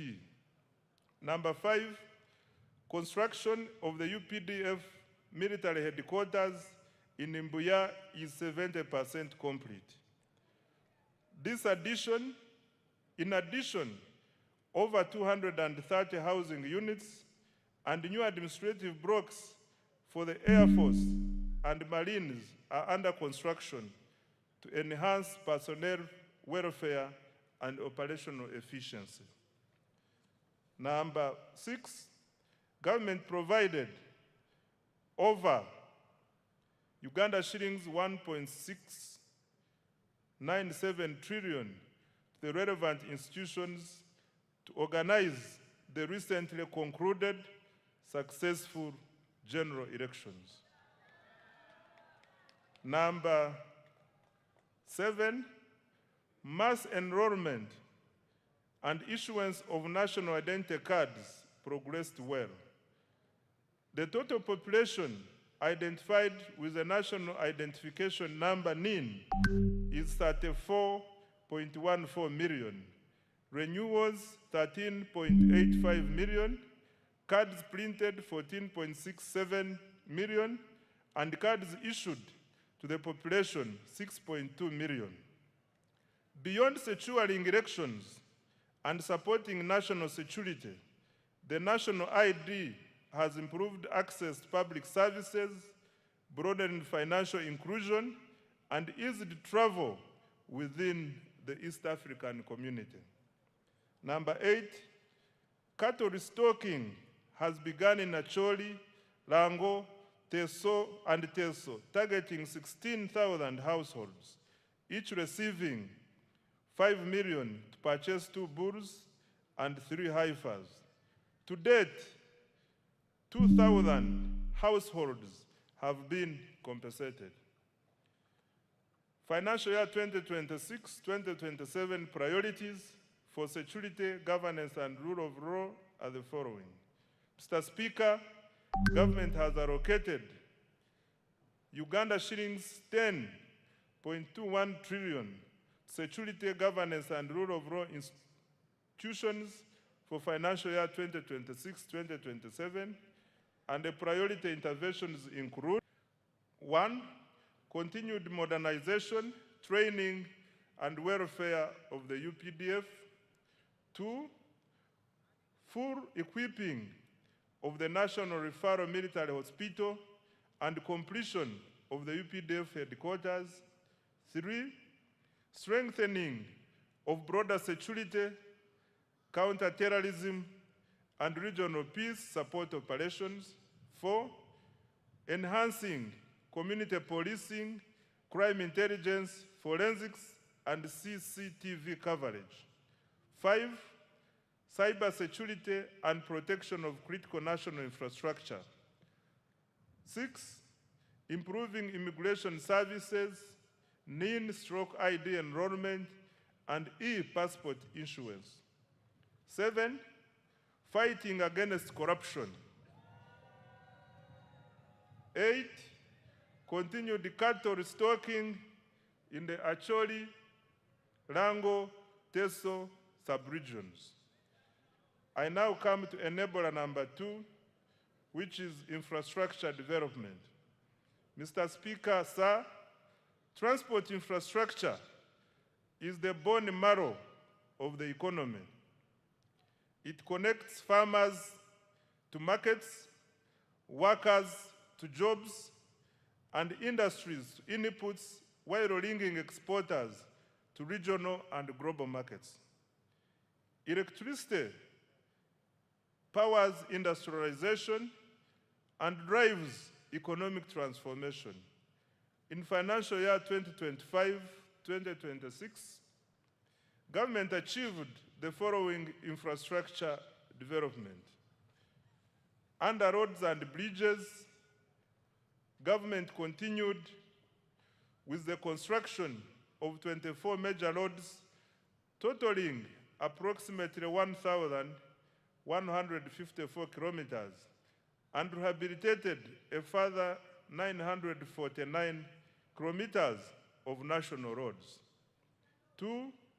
Government continued developing 14 strategic bridges to enhance connectivity, improve access to socio-economic services, and support the movement of goods and people within and across regions. 3. Government stepped up maintenance of national roads network. Over 7,400 kilometers of paved and 14,000 kilometers of unpaved roads were maintained through labor-based contracts, and a further 1,282 kilometers of paved and 3,146 kilometers of unpaved roads were looked after under routine mechanized maintenance. 4. Government opened 124 kilometers, graded 175 kilometers, and graveled 64 kilometers of district and community access roads using the force account. 5. Local governments maintained 2,700 kilometers of district and community access roads, upgraded and maintained 820 kilometers of city and municipal roads, and rehabilitated 120 kilometers of district roads. Under development of Greater Kampala Metropolitan Area infrastructure, Mr. Speaker, government has embarked on revamping road infrastructure in Greater Kampala Metropolitan Area. The target is to upgrade over 600 kilometers in the next 5 years and to maintain all major existing roads. To date, 297 kilometers of roads have been paved, several roads have been rehabilitated and maintained, and 8 major road junctions signaled to improve traffic flow and road safety. Mr. Speaker, Kampala made history as the first city in Africa to be inducted into the international network of 3 cities in the world. Government will continue building on this heritage and global recognition. In this regard, government has prioritized implementation of a cleanup exercise involving restoration of wetlands and green spaces, enforcing integrated physical planning, including pedestrian-friendly roads, enforcing trade order, and restrictions on all forms of pollution, especially noise. I now come to water transport. Mr. Speaker, government has constructed, maintained, and operated 15 ferries to connect island communities to markets and services. The Buyende Kagwara Kabiramaido ferry has commenced operations. 2 ferries on Lake Bunyonyi in Kabale are under construction and are expected to begin service by June 2027. Preliminary works for the Bukasa Inland Port are nearly complete, paving the way for commencement of the actual construction. On railway transport, Mr. Speaker, government has commenced construction of the 273-kilometer standard gauge railway from Maraba to Kampala. Upon completion, container transport costs from Mombasa to Kampala are projected to fall from about $3,500 to roughly $1,600, and transit time from 5 days to 1 day. Rehabilitation of the Tororo-Gulu meter gauge railway reached 66% completion, while the Kampala-Mukono section has been complete. On air transport, Mr. Speaker, with regard to air transport, physical works for Kabalega International Airport are complete. Government is now finalizing operational requirements to get the airport ready for first oil and AFCON 2027. Construction of Kidepo International Airport is underway to boost tourism in Karamoja. Phase 1 of Entebbe International Airport's rehabilitation and expansion is complete, with a new passenger terminal and expanded cargo facility. The passenger terminal capacity has risen from 2.0 million to 3.5 million travelers per year. 12 regional aerodromes have been maintained to support regional connectivity for tourism and trade. Government is strengthening Uganda Airlines as critical transport infrastructure to enhance international connectivity for tourism, trade, investment, and the diaspora. In order to enhance operational efficiency, expand and modernize the fleet, government is further capitalizing the airline by acquiring 8 additional new passenger aircrafts. The financial year 2026-2027 priorities for transport are the following. Mr. Speaker, Uganda shillings 8.79 trillion has been allocated next financial year for transport infrastructure development, and the priority areas will include, number 1, construction of the Maraba-Kampala standard gauge railway and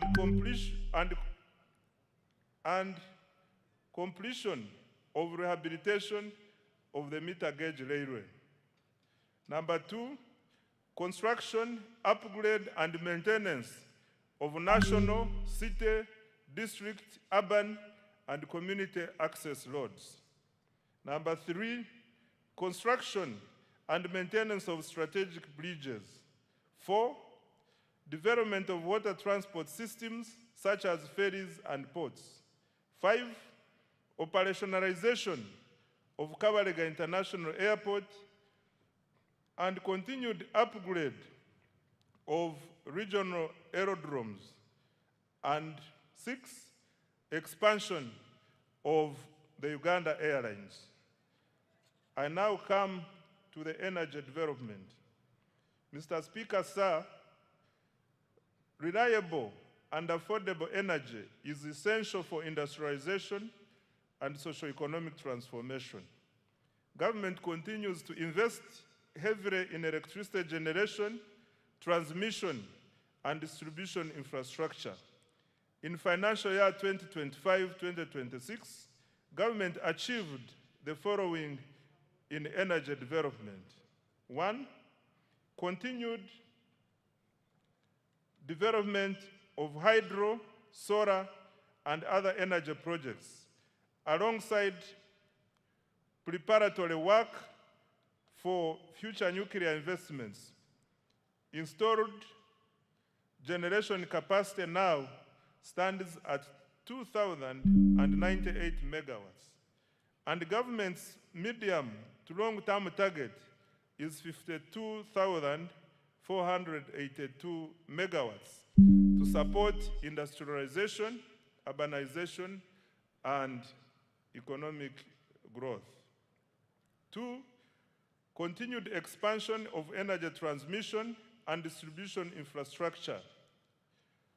Completed and continued construction of multiple lines, including the Kole Guru Nebi Arua line, 132 kV, the Kampala Metropolitan Transmission Line, 132 kV, including 2 associated mobile substations, Mirama, Kabale, 132 kV, Karuma Tororo, 400 kV, Tororo Resource, 400 kV, Mutundo Entebbe, 132 kV, and Lira Guru Agago, 132 kV. Good progress has also been made on substations serving industrial parks in Mbale, Kapeka, and the Kabalega Petrochemical Industrial Park. 3, the share of households in rural areas connected to grid electricity has nearly doubled in the 3-year work for nuclear energy generation at Buyende. 3, expansion of transmission and associated substation infrastructure. 4, rural electrification. And 5, industrial power connections. I now come to investing in the people.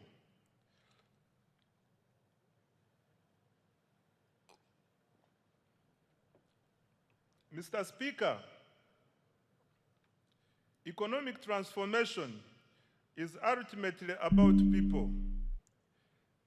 A healthy, educated, skilled, and productive population is indispensable for sustained growth and shared prosperity.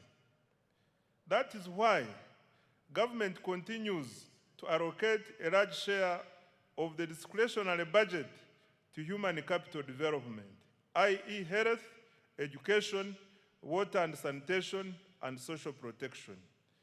During financial year 2025-2026, the following milestones were achieved. Under health, Mr. Speaker, government sustained its policy of progressively increasing investment in essential medicines and health supplies. Accordingly, funding through the national medical stores was increased by Uganda shillings 145.33 billion. to Uganda shillings 862.93 billion in financial year 2025-2026.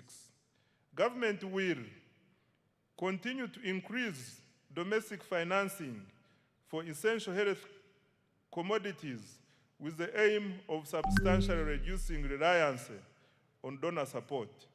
This will guarantee uninterrupted access to essential medicines like antiretroviral medicines, anti-malarial drugs, vaccines, immunization supplies, laboratory commodities, and anti-tuberculosis medicines. Government continued to modernize healthcare infrastructure and equipment. During the year, 17 regional referral hospitals and 25 general hospitals were equipped with neonatal intensive care units. In addition, 14 regional referral hospitals received CT scan machines. Construction and upgrading of 31 health facilities across Karamoja is ongoing. Government also completed high-capacity medical waste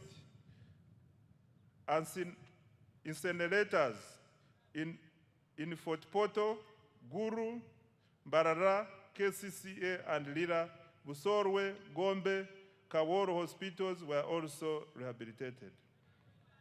Right Honorable Speaker, government continued to promote preventive health care through immunization, disease prevention, and nutrition programs. Immunization coverage for children under 1 year reached 94%, while first dose measles, rubella coverage reached 93%. Government also conducted nationwide campaigns against malaria, HIV, AIDS, Ebola, cholera, and yellow fever, and promoted nutrition education for children, pregnant women, the elderly, and other vulnerable groups. Government also continued to expand specialized healthcare services in oncology, cardiology, and other fields, reducing the need for treatment abroad. The Uganda Heart Institute conducted 634 cardiac interventions, will be further strengthened by ongoing investments. The 250-bed capacity cardiac hospital in Naguru, Kampala is 44% complete and expected to be completed by June 2027. The International Specialized Hospital of Uganda at Lubowa is 75% complete and will be completed in December 2027. Mr. Speaker, I wish to repeat this one. The International Specialized Hospital of Uganda at Lubowa is 75% complete and will be completed in December 2027. The first phase of the Nuclear Medicine Center for the cancer treatment is 95% complete, with radiotherapy and advanced molecular imaging services. Phase 2 of the PET Center is 10% complete. Regional cancer centers in Mbarara, Arua, and Mbale are under construction, while the Guru Center is fully operational. Other achievements in the health sector include: 1, expansion of the national e-health digital infrastructure to support telemedicine, health information management, medicine tracking, and monitoring of health workers' performance. B, or number 2, strengthening the national ambulance and emergency care system through the deployment of additional ambulances. Mr. Speaker, the priorities under the health sector for financial year 2026-2027 are the following.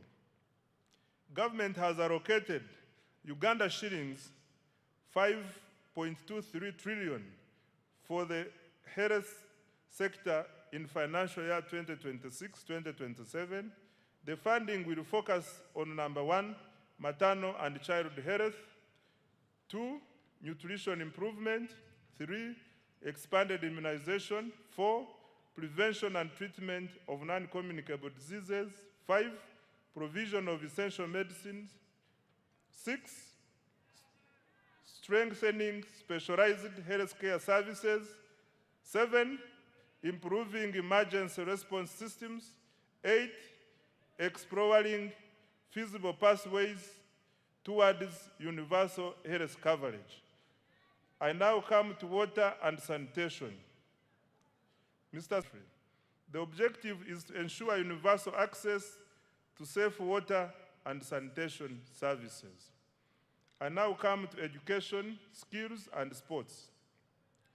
Mr. Speaker, education remains the most powerful instrument for social mobility and long-term economic transformation. During the financial year 2025-2026, the following milestones have been achieved in the education sector. 1, in order to expand access to education, government continued financing universal primary education, UPE, and universal secondary education, USE. Approximately 9.52 million learners benefited from UPE, while about 995,116 learners benefited from universal secondary education and universal post-O-level education and training. 2, government completed construction of 90 additional seed secondary schools, expanded 54 existing schools, and operationalized 259 seed schools. 3, in preparation for AFCON 2027, Hoima Stadium has been completed, upgrades to Nambole Stadium are progressing well, and other required tournament facilities remain on schedule. Further construction of Akibwa Stadium is on schedule. Number 4, government has intensified investment in STEM, technical and vocational education, industry-linked skills development, and digital literacy. In financial year 2026-2027, priorities for education, skills, and sports, Mr. Speaker, are the following. Next year, government has allocated Uganda shillings 6.66 trillion to further improve education of Ugandans. Priorities will include, number 1, access to quality UPE and USE. Number 2, strengthening STEM and vocational education. 3, improving teacher welfare and training with emphasis on pre-primary teachers. 4, curriculum reform. 5, strengthening public universities and research institutions. And 6, completing critical sports infrastructure for AFCON 2027. Mr. Speaker, beginning financial year 2026-2027, an additional Uganda shillings 568.65 billion has been allocated to enhance salaries for primary school teachers and arts teachers in secondary schools and BTVET institutions. I now come to social protection and inclusive development. Mr. Speaker, the NRM government has over the years ensured economic growth is inclusive. Government continues implementing targeted programs aimed at supporting vulnerable groups and expanding economic participation. The following are some of the achievements. 1, government has continued to support older persons through the social assistance grant for Empowerment, SAGE, which has cumulatively reached 489,673 beneficiaries, with a total of Uganda shillings 836.1 billion. In addition, the Special Enterprise Grant for Older Persons has supported 17,245 older persons with approximately Uganda shillings 13 billion. Number two, under the National Special Grant for Persons with Disabilities, 72,772 beneficiaries have received Uganda shillings 48.5 billion across 171 local governments. Three, the Youth Livelihood Program has financed 24,859 projects benefiting 275,034 youth at Uganda shillings 195.4 billion, while 57,849 youth have benefited from the Youth Venture Capital Fund. Four, the GROW project has extended Uganda shillings 111.1 billion in loans to 4,889 beneficiaries, while the Women Entrepreneurship Program, WEP, has cumulatively supported 244,805 women with Uganda shillings 153.5 billion. And five, government has continued to negotiate bilateral labor agreements to protect workers' rights, promote decent work, and expand overseas employment opportunities for skilled Ugandans. Financial year 2026-2027 priorities for social protection.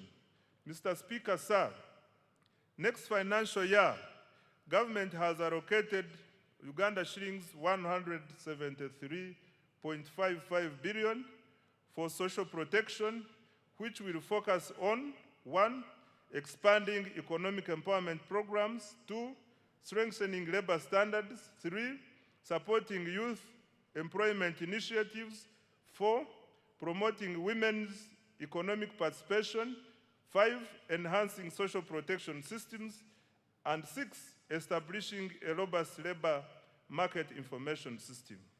Mr. Speaker, overall, Uganda shillings 13.56 trillion has been allocated next financial year to invest directly in the people of Uganda through health, education, social protection, and water and sanitation. This investment reflects government's conviction that people are Uganda's greatest asset. Enabler 4, industrial development and manufacturing. Mr. Speaker, nations achieve prosperity not by exporting raw materials, but by transforming them into high-value products. For this reason, government places high priority on industrial development, manufacturing, and value addition. Mr. Speaker, besides government investment in manufacturing under the ATMs already highlighted, the following milestones have been achieved in this financial year. 1, government continued investing in the development of industrial parks. The aim is to lower investors' establishment and operating costs and drive industrial growth. As a result, the number of formal factories has cumulatively risen from 10,437, of which 6 have cumulatively risen to 10,437, of which 690 are located within industrial parks. 2, government continued capitalizing Uganda Development Corporation to de-risk private investment in critical areas. UDC's capital investment have surpassed Uganda shillings 1.5 trillion with co-investments across key value chains, including textiles, i.e. fine spinners, agro-process, high demand areas. 4, resolution of commercial disputes has improved. Between 2023 and 2025, the judiciary disposed of 38,102 commercial and land cases worth Uganda shillings 14.47 trillion, unlocking capital and boosting economic activity and investment.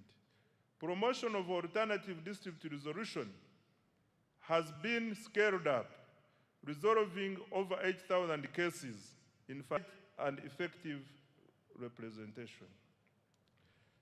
I now come to key implementation reforms. Mr. Speaker, achieving tenfold growth requires more than investment. It requires discipline, it requires accountability, it requires efficiency, and it requires integrity. Eliminating waste, corruption, functions on religious holidays. Going forward, public holidays will be observed without official ceremonies. 6, centralizing the management of counterpart funding under the Treasury to safeguard funding for priority projects. 7, implement the Contributory Public Service Pension Fund to attain fiscal sustainability of the management of pension liabilities for government workers. I now come to the financing of the budget for financial year 2026-2027. The financing strategy for financial year 2026-2027.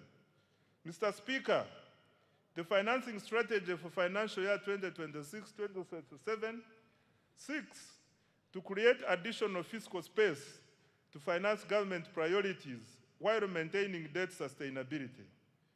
This will be achieved through, number 1, strengthening tax administration and compliance.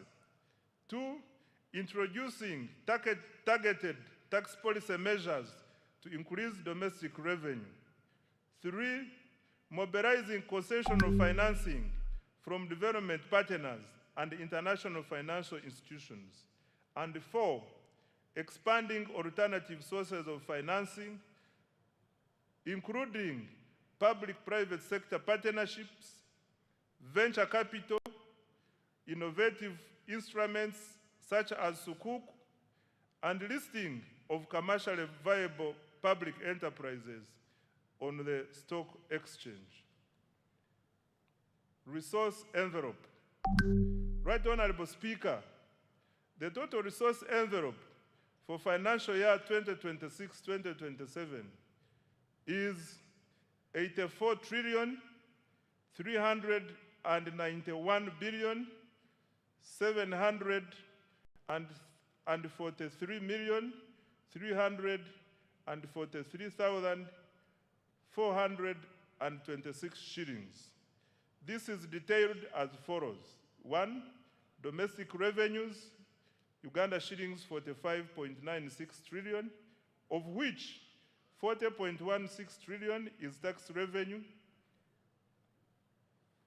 4.02 trillion is non-tax revenue, 1.44 trillion is petroleum revenue, and 339.8 billion is local government revenue.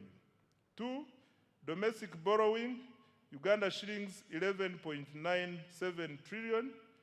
3, domestic debt refinancing is Uganda shillings 13.97 trillion. External borrowing for general budget financing is Uganda shillings 1.22 trillion. And external financing for projects is Uganda shillings 11.27 trillion. Expenditure allocations. Mr. Speaker, a summary of the allocations of the above resources is as follows. 1, wages and salaries, Uganda 235,000 to Uganda shillings 35,000 per month to raise take-home pay for low-income workers at an estimated revenue cost of Uganda.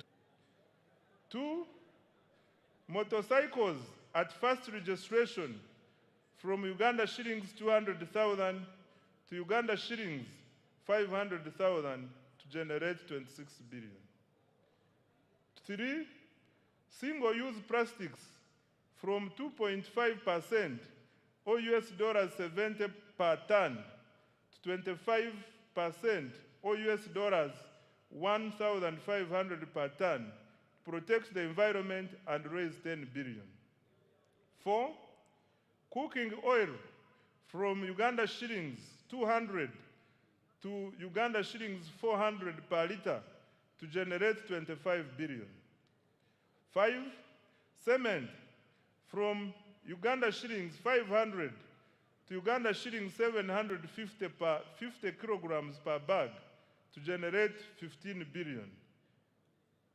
And 6, sugar from Uganda shillings 100 to Uganda shillings 200 per kilogram to generate 25 billion.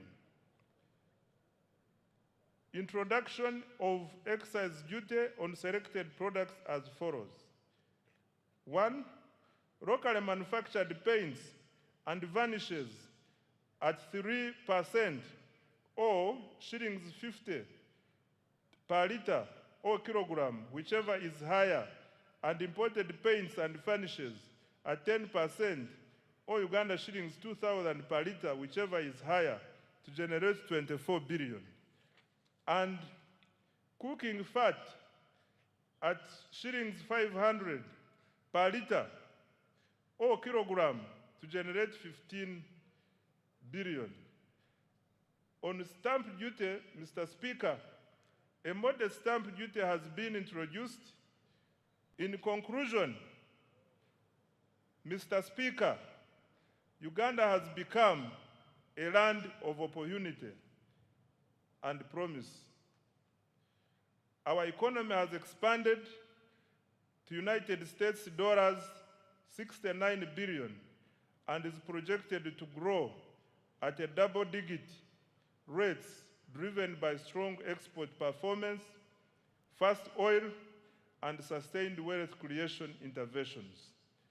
More importantly, this growth is increasingly translating into jobs, higher incomes, and better livelihoods for Ugandans. Investor confidence is rising, and the Ugandan diaspora is responding with increased remittances, investment, and active participation in our transformation.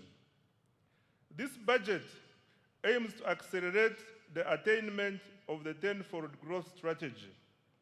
Government has allocated 99% of discretionary resources to the ATMs, i.e. agro-industrialization, tourism development, mineral-based industrialization, and science, technology, and innovation, and their key enablers. This budget prioritizes production, productivity, value addition, exports, and job creation. I invite the private sector to take full advantage of these opportunities to create wealth. The budget launches Uganda into the Chisanja No More Sleep. The budget launches Uganda into the Chisanja No More Sleep. Every Ugandan must actively engage in wealth creation, and every leader must be accountable for transforming households and communities. I want to repeat this. The budget launches Uganda into the Chisanja No More Sleep. Every Ugandan must actively engage in wealth creation, and every leader must be accountable for transforming households and communities. The era of planning and debate is over. The era of implementation and results has begun. Our mission is clear: produce more, earn more, export more, and lift every household out of subsistence. I dedicate this budget to all wealth creators, especially the youth, whose energy, enterprise, and innovation will drive Uganda's transformation into a $5 billion economy. Right Honorable Speaker, I beg to move.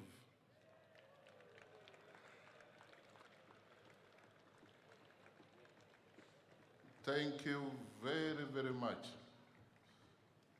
I was wondering what you were drinking. I realized it was Uzima, Uzima water that gave you extra strength. Thank you very much. Make the Honorable Minister of Finance feel welcome and appreciated for the good work. Thank you, Honorable Minister, and by extension, His Excellency the President, for your clear delivery of the budget speech for the 2026-2027. As I'm made aware already that every member of Parliament has a text as the budget speech already. I urge you to take note of the government's budgetary priorities and related matters for the coming financial year. This will greatly inform our legislative oversight. Honorable Minister, thank you once again. I didn't know you could stand for that long. Item number 7, remarks by His Excellency the President. Honorable members and distinguished guests, I now take this singular honor to invite His Excellency the President to make his remarks, to take us through the budget speech. Your Excellency, we don't take your being here for granted. You're welcome.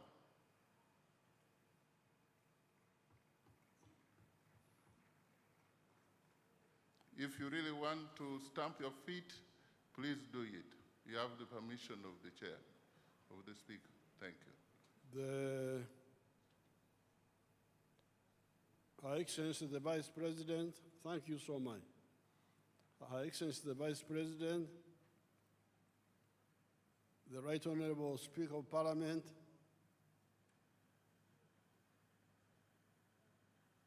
all the other political and state leaders, the religious leaders, the cultural leaders, members of the diplomatic corps, and all Ugandans. You have heard how the economy is performing well in spite of many problems in the world. The economy is performing well because Uganda is a very rich country. We've got a lot of potential. I saw one of the people who like writing things here and there, trying to say that we are targeting many areas of support. And I think he was trying to say that in South Korea, they concentrated on electronics and vehicles. But this is because South Korea didn't have much. They concentrated on on the little they had. With us, we have got what South Korea has and much more than that.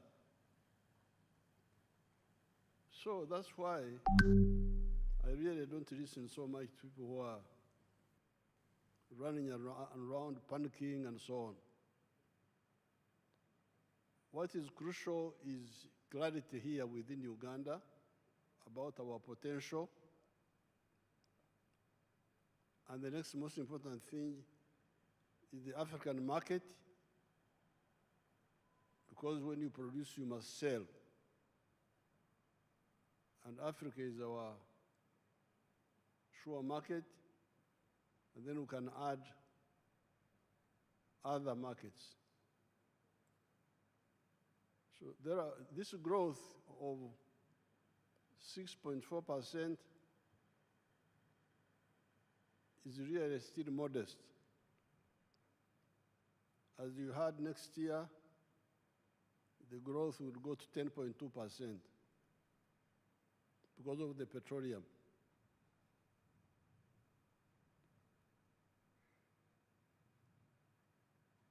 As you heard, the performance is good by world standards. But in my view, it can be stronger.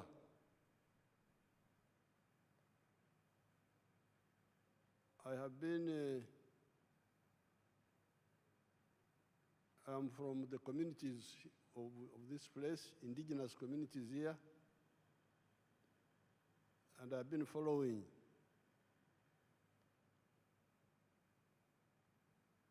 our developments for now 65 years, very closely. But what you need to know is that the aim of the NRM is not just growth, but transformation, socio-economic transformation. It is now, but before I talk about other things, I want us to solve this little problem of Ebola. Ebola is a very simple disease. It is not like Corona, as I said last night. Corona was very dangerous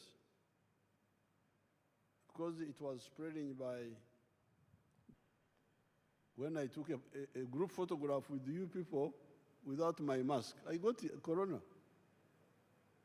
And I was here for 21 days sitting in the house. So Corona was really dangerous. It was spreading by breathing. But this Ebola spreads only by contact. And contact, close contact with the sweat, with the vomit, if they vomit, with the blood, sexual, kissing, saliva. When the person is already sick, not showing symptoms of sickness. So therefore, really, it can be stopped. We just need to get rid of the carelessness. As I told you last night, we have had 19 cases so far. 14 from our brothers in Congo, 14 of them who came. 2 died. But those who came early, 4 of them have already recovered, the Congolese. 4 have already recovered and been discharged. The others are also recovering. They are not, our people think no more of them will die. And the 2 people who died were the Congolese from the 14. Now, the 5 Ugandans who were infected were the 4 health workers in one of the Kampala hospitals who handled the sick people without taking precautions. That's how 4 of them were infected. Carelessness. Now the fifth one, the Ugandan, was the taxi driver who drove the sick man from Hoima to here. I don't know whether he was greeting him or what, because just driving, if he sits in his chair and you sit in yours, why should he infect you? But fortunately, that driver has now recovered. So of the 4 who recovered, 4 of the 5 who recovered, 4 are Congolese, 1 is a Ugandan. And the 2 who died were all our Congolese brothers. So, and in the last 5 days, there's been no new case. This is very simple. I'm really, I don't like people who don't take life seriously. Because if you want to achieve what you want to achieve, you must be very serious with your life. And part of life is health. If you have good health, you can be able to do what you want to do. The other day I was here, I was seeing you shaking hands, hugging. These are members of parliament now, setting a bad example for all these Africans to get sick and then go in hospitals and so on, or die even. So please, I want to use this occasion to appeal to all the Ugandans to really finish this little problem of Ebola. Ebola is not a serious problem. Yes, there's no vaccine against Ebola yet. There's no direct medicine, but it is very easy to avoid, number 1. And number 2, even when you get infected, if you report early by controlling the temperature, by controlling the rehydrating you when you vomit and sweat, you can recover, like these people have recovered. So let's I appeal to all Ugandans to solve this little problem. Our brothers and sisters in Congo were coming through the borders. We stopped the buses and passenger vehicles. We only allow cargo, lorries and petrol tankers and so on. But people were coming through the border, the Panya. That's why we have discussed with the Congo government, and they have allowed us to work with them to open medical stations inside Congo near the border and announce, invite our Congolese people, anybody who is sick, come here, don't try to go to Uganda. Because when you go to Uganda, you waste time, you lose time, come here, this is nearer, and we are doing the same here as we are doing in Uganda. So we hope to finish this little problem of Ebola. But you need to set example, shaking hands, hugging. Then these pastors that they are blessing people, as if God is deaf. You can pray, God will hear you without touching people, the health workers. Many of them have died in Congo. That's what I hear, many of these pastors. Some of the people who were the pastors blessing people.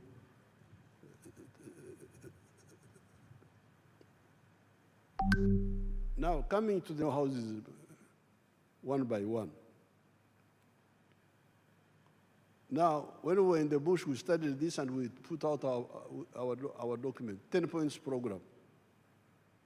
And point number 5 was on this very point. Please build an economy which is independent, integrated, self-sustaining, meaning, implying, join the money economy. When we came, we started. But when I checked, in 2013, you can imagine, only 32% of the homesteads had joined the money economy. That's how we involved the UPDF, General Saleh. Please, come and beg these people to join the money economy. take seedlings to them, free seedlings. Go and beg them. Kulala, they are asleep. Then Saleh did his best. Now recently we have added PDM. But with all this, it's now 67% of the homesteads who are in the money economy with some chibaro. 33% are still refusing to join the money economy. So this is the challenge. That's why we are saying, please, I'm really saying now, no more. We can't go on like this. And this is the work of the leaders. The leaders, the Banyankore say, Amushogomfu no mwekoreire. The eyes of the dead body are the eyes of the one who's carrying the dead body. If the one who's carrying the dead body falls in the pit, the body also will fall in the pit. I saw this. I'm here. I'm not a story. I am alive. We started with those Banyankore who are very difficult, like the Karamojong, wild really, and we changed them by engaging them. So therefore, what we said the other time here, now that especially there's this money which is already there in the villages, all the leaders, certainly all the ministers, must take the lead in checking parish by parish what is happening to make sure that all these people stop kukongora, stop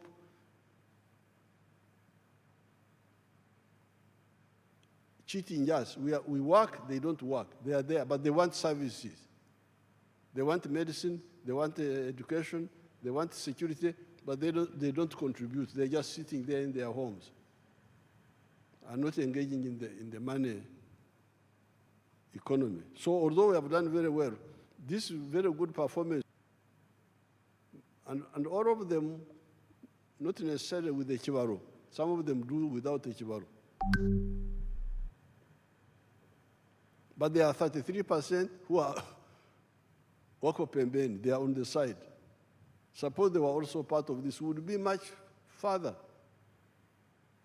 And as the minister, Msasi, told you, these people joining the money economy is crucial for two reasons. First of all, they get income. They get income, which means that their purchasing power goes up. Part of the problem of the purchasing power being low is because they don't have income.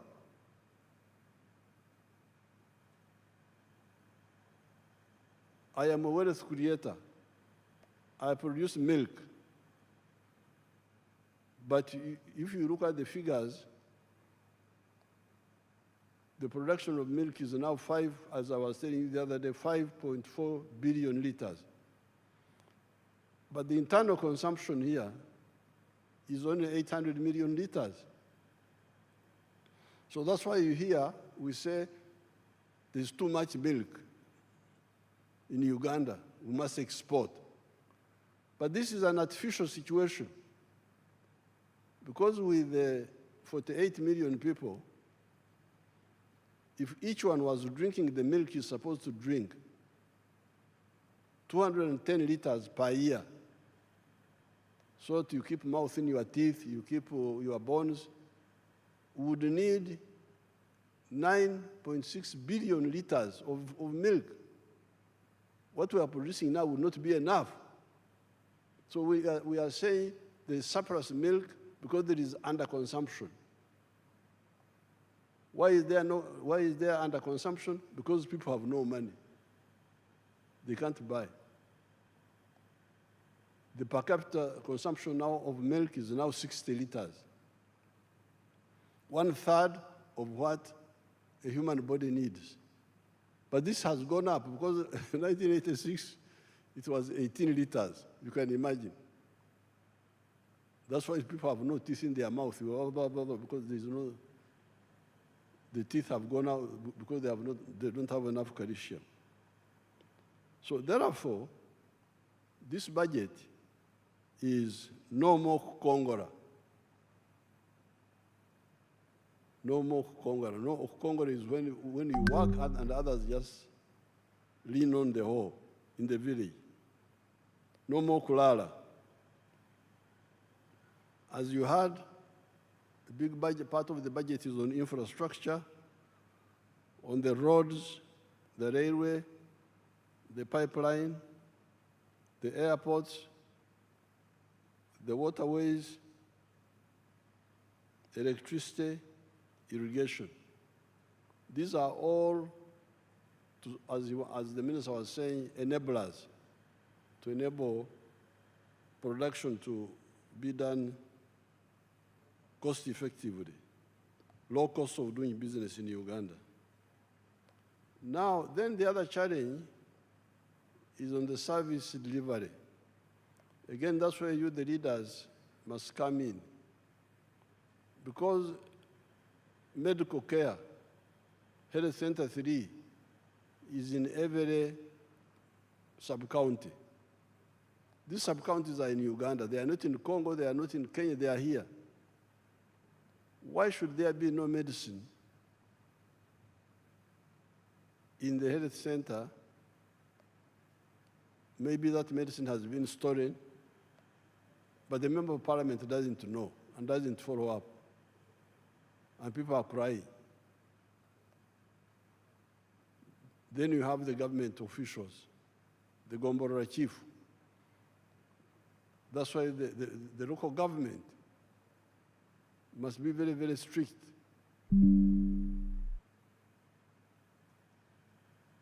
The Gombora chiefs, what are they doing? The GISO, this is somebody called the GISO. Have you heard of somebody called the GISO? He's also there. Drugs are being stolen, GISO is there. This is what I can no longer tolerate. The people of Uganda have given me authority a number of times now. I would have to, in the past I was a bit hesitant because I was saying maybe, especially for capital, there was no capital which was being given, but now the capital is there, PDM being stolen. During the elections, I was disturbing the former Minister of Local Government, Majezi, ringing him. I got to campaign in Maracha. Instead of campaigning, people are saying, they have stolen our PDM money. I go from campaign now to, it becomes like a PDM tour. In Maracha, complaining. Then I ring Majezi, please, Majezi, come. Maracha, people are I don't even know what happened there. Buko, I was in Buko. Or was it Kwen? I think it was Kwen. Same problem. He in Kampala, Kawempe, Buambo, where PDM money was being stolen. What is the member of parliament doing? Even the opposition ones, the ones of the NRM, I will struggle with them. But even the opposition ones, as long as you are getting allowance from parliament,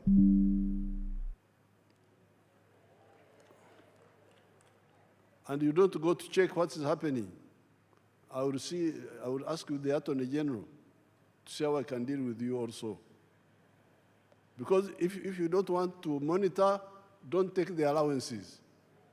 Say so, go to the clerk, but then why should you get a salary in the first place? So it seems I've got a legal basis where to demand performance from both the NRM and also the opposition. As long as you are getting money of the government, you must check. Because some of the opposition say they do it maliciously. Let the programs not work so that the NRM is blamed. That's not good enough for you. Because these programs are not for NRM, they are for your own people. So therefore, this service delivery, the drugs in the health centers, the justice, corruption, security, law and order, the infrastructure of leadership is there. Member of Parliament for every constituency, LC3 for every sub-county, those are paid. The ones who are not paid, I don't blame them so much. The LC2 is not paid, so I don't have to blame him. But the LC3, the Member of Parliament, the Councillor, these are all paid people.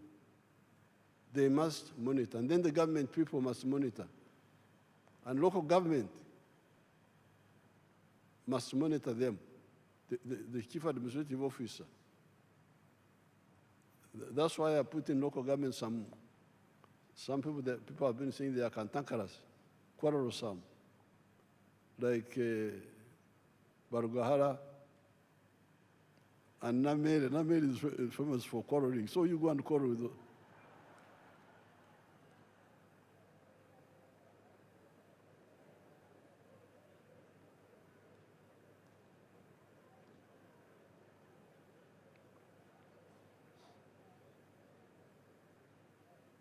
Because when I went to Masaka to defend Namere, because I had to go there, say, "Uyu mwana baba mkuza batya, tanampisa." I said that, but if the lack of mpisa is to, because in Uganda, if you say a thief, and you say you are a thief, tanampisa. They say you should have kept quiet, the Mpisa. This is how you are going to destroy the country. So please, both for economy, but also for service delivery, the leaders must do their work. Fortunately, we are going to get, apart from this money which Musasi is getting from all those taxes, we are going to get also the oil money. The government will be getting an extra $1.5 billion per year as its share of the government money. Now, I'll discuss with you how to save this money, first of all, to create a sovereign fund so that it can earn money, because that's how some countries like Norway have used their money very well. Instead of using it to buy perfumes and so on,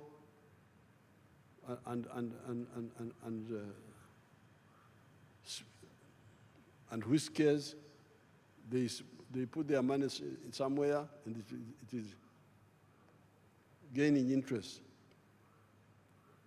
But we need to use some of it to do the crucial infrastructure, like the railway.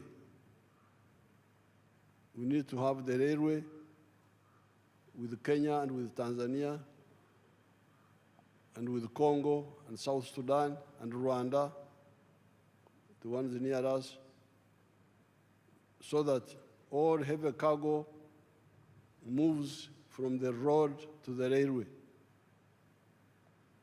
Then the petroleum products move from the road to the pipeline. That will leave only the light cargo and passengers on the road. And the economics there, you had Musasi telling you that it will bring down the cost of transport, of cargo, from 3,000 something to something much less. I'm saying all this so that we harmonize and don't have to waste time arguing, because sometimes we waste time. So we have done well, but we can do much better. Uganda is a very rich country.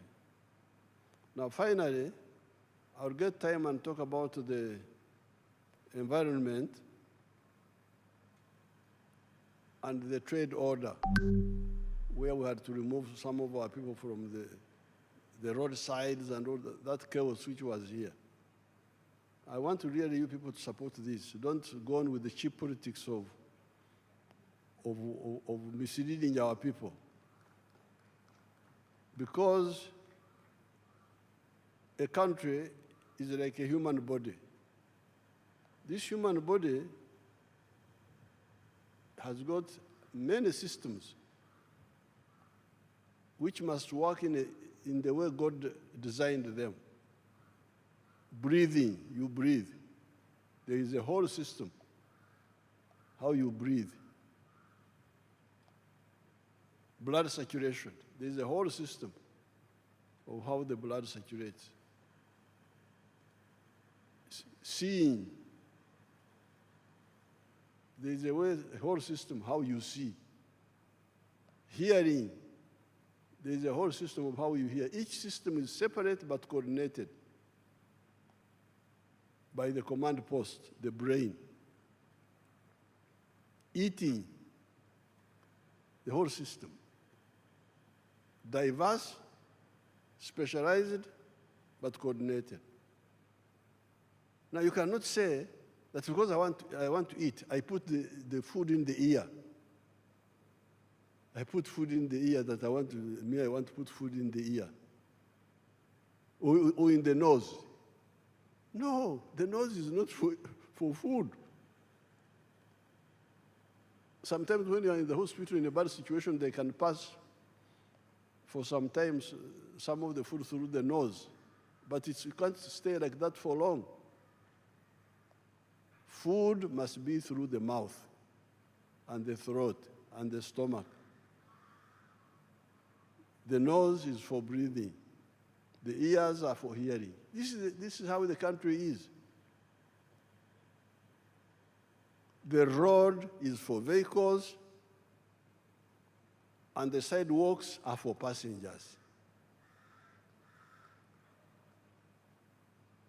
Can't you see that? The road is for vehicles and motorcycles. The sidewalks are for passengers.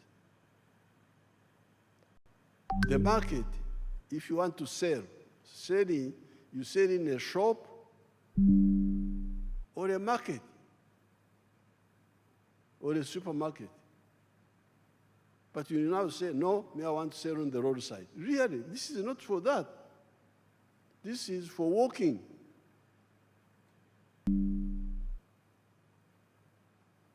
The swamp is for water. Swamp is for water. It is not for Amayuni, not for Rumonde, not for Marukwang, no. It is for water. It's for water. And that swamp is a savior. We are here. We have been here for 4.5 million years.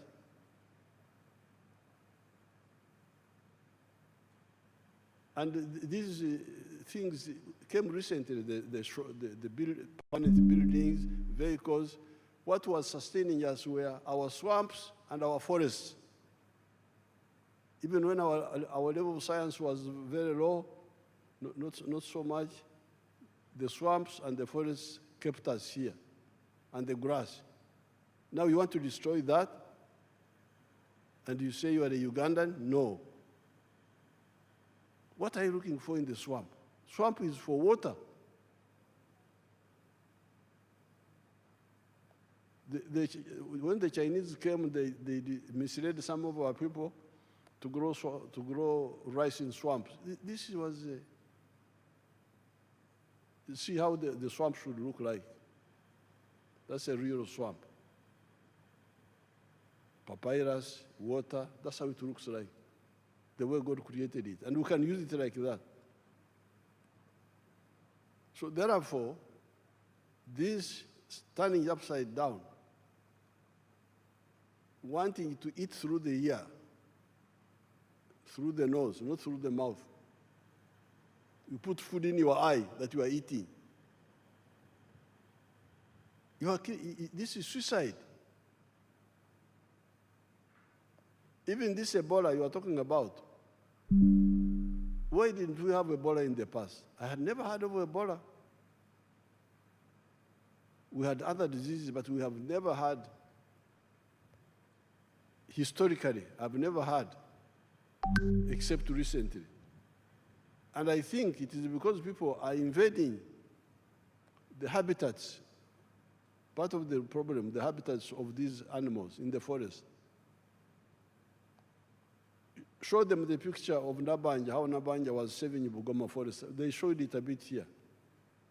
See how criminal these people are, the ones you are defending. Bugoma forest. They were showing it here, to put it back again. You see how, see how, what damage they have done. That is, you see these criminals now. Look at the trees they are destroying. These are the people you are defending. What good are these? Whose interests are they serving? These are enemies of Uganda. But I will get time and write something on that. So for now, please let all the political leaders take the lead in getting our 33% of the people who are outside the money economy to join the money economy, do so with the Chibaro, then we deal with the others, value addition and so on, like the minister was saying. I thank you, and I wish you good luck.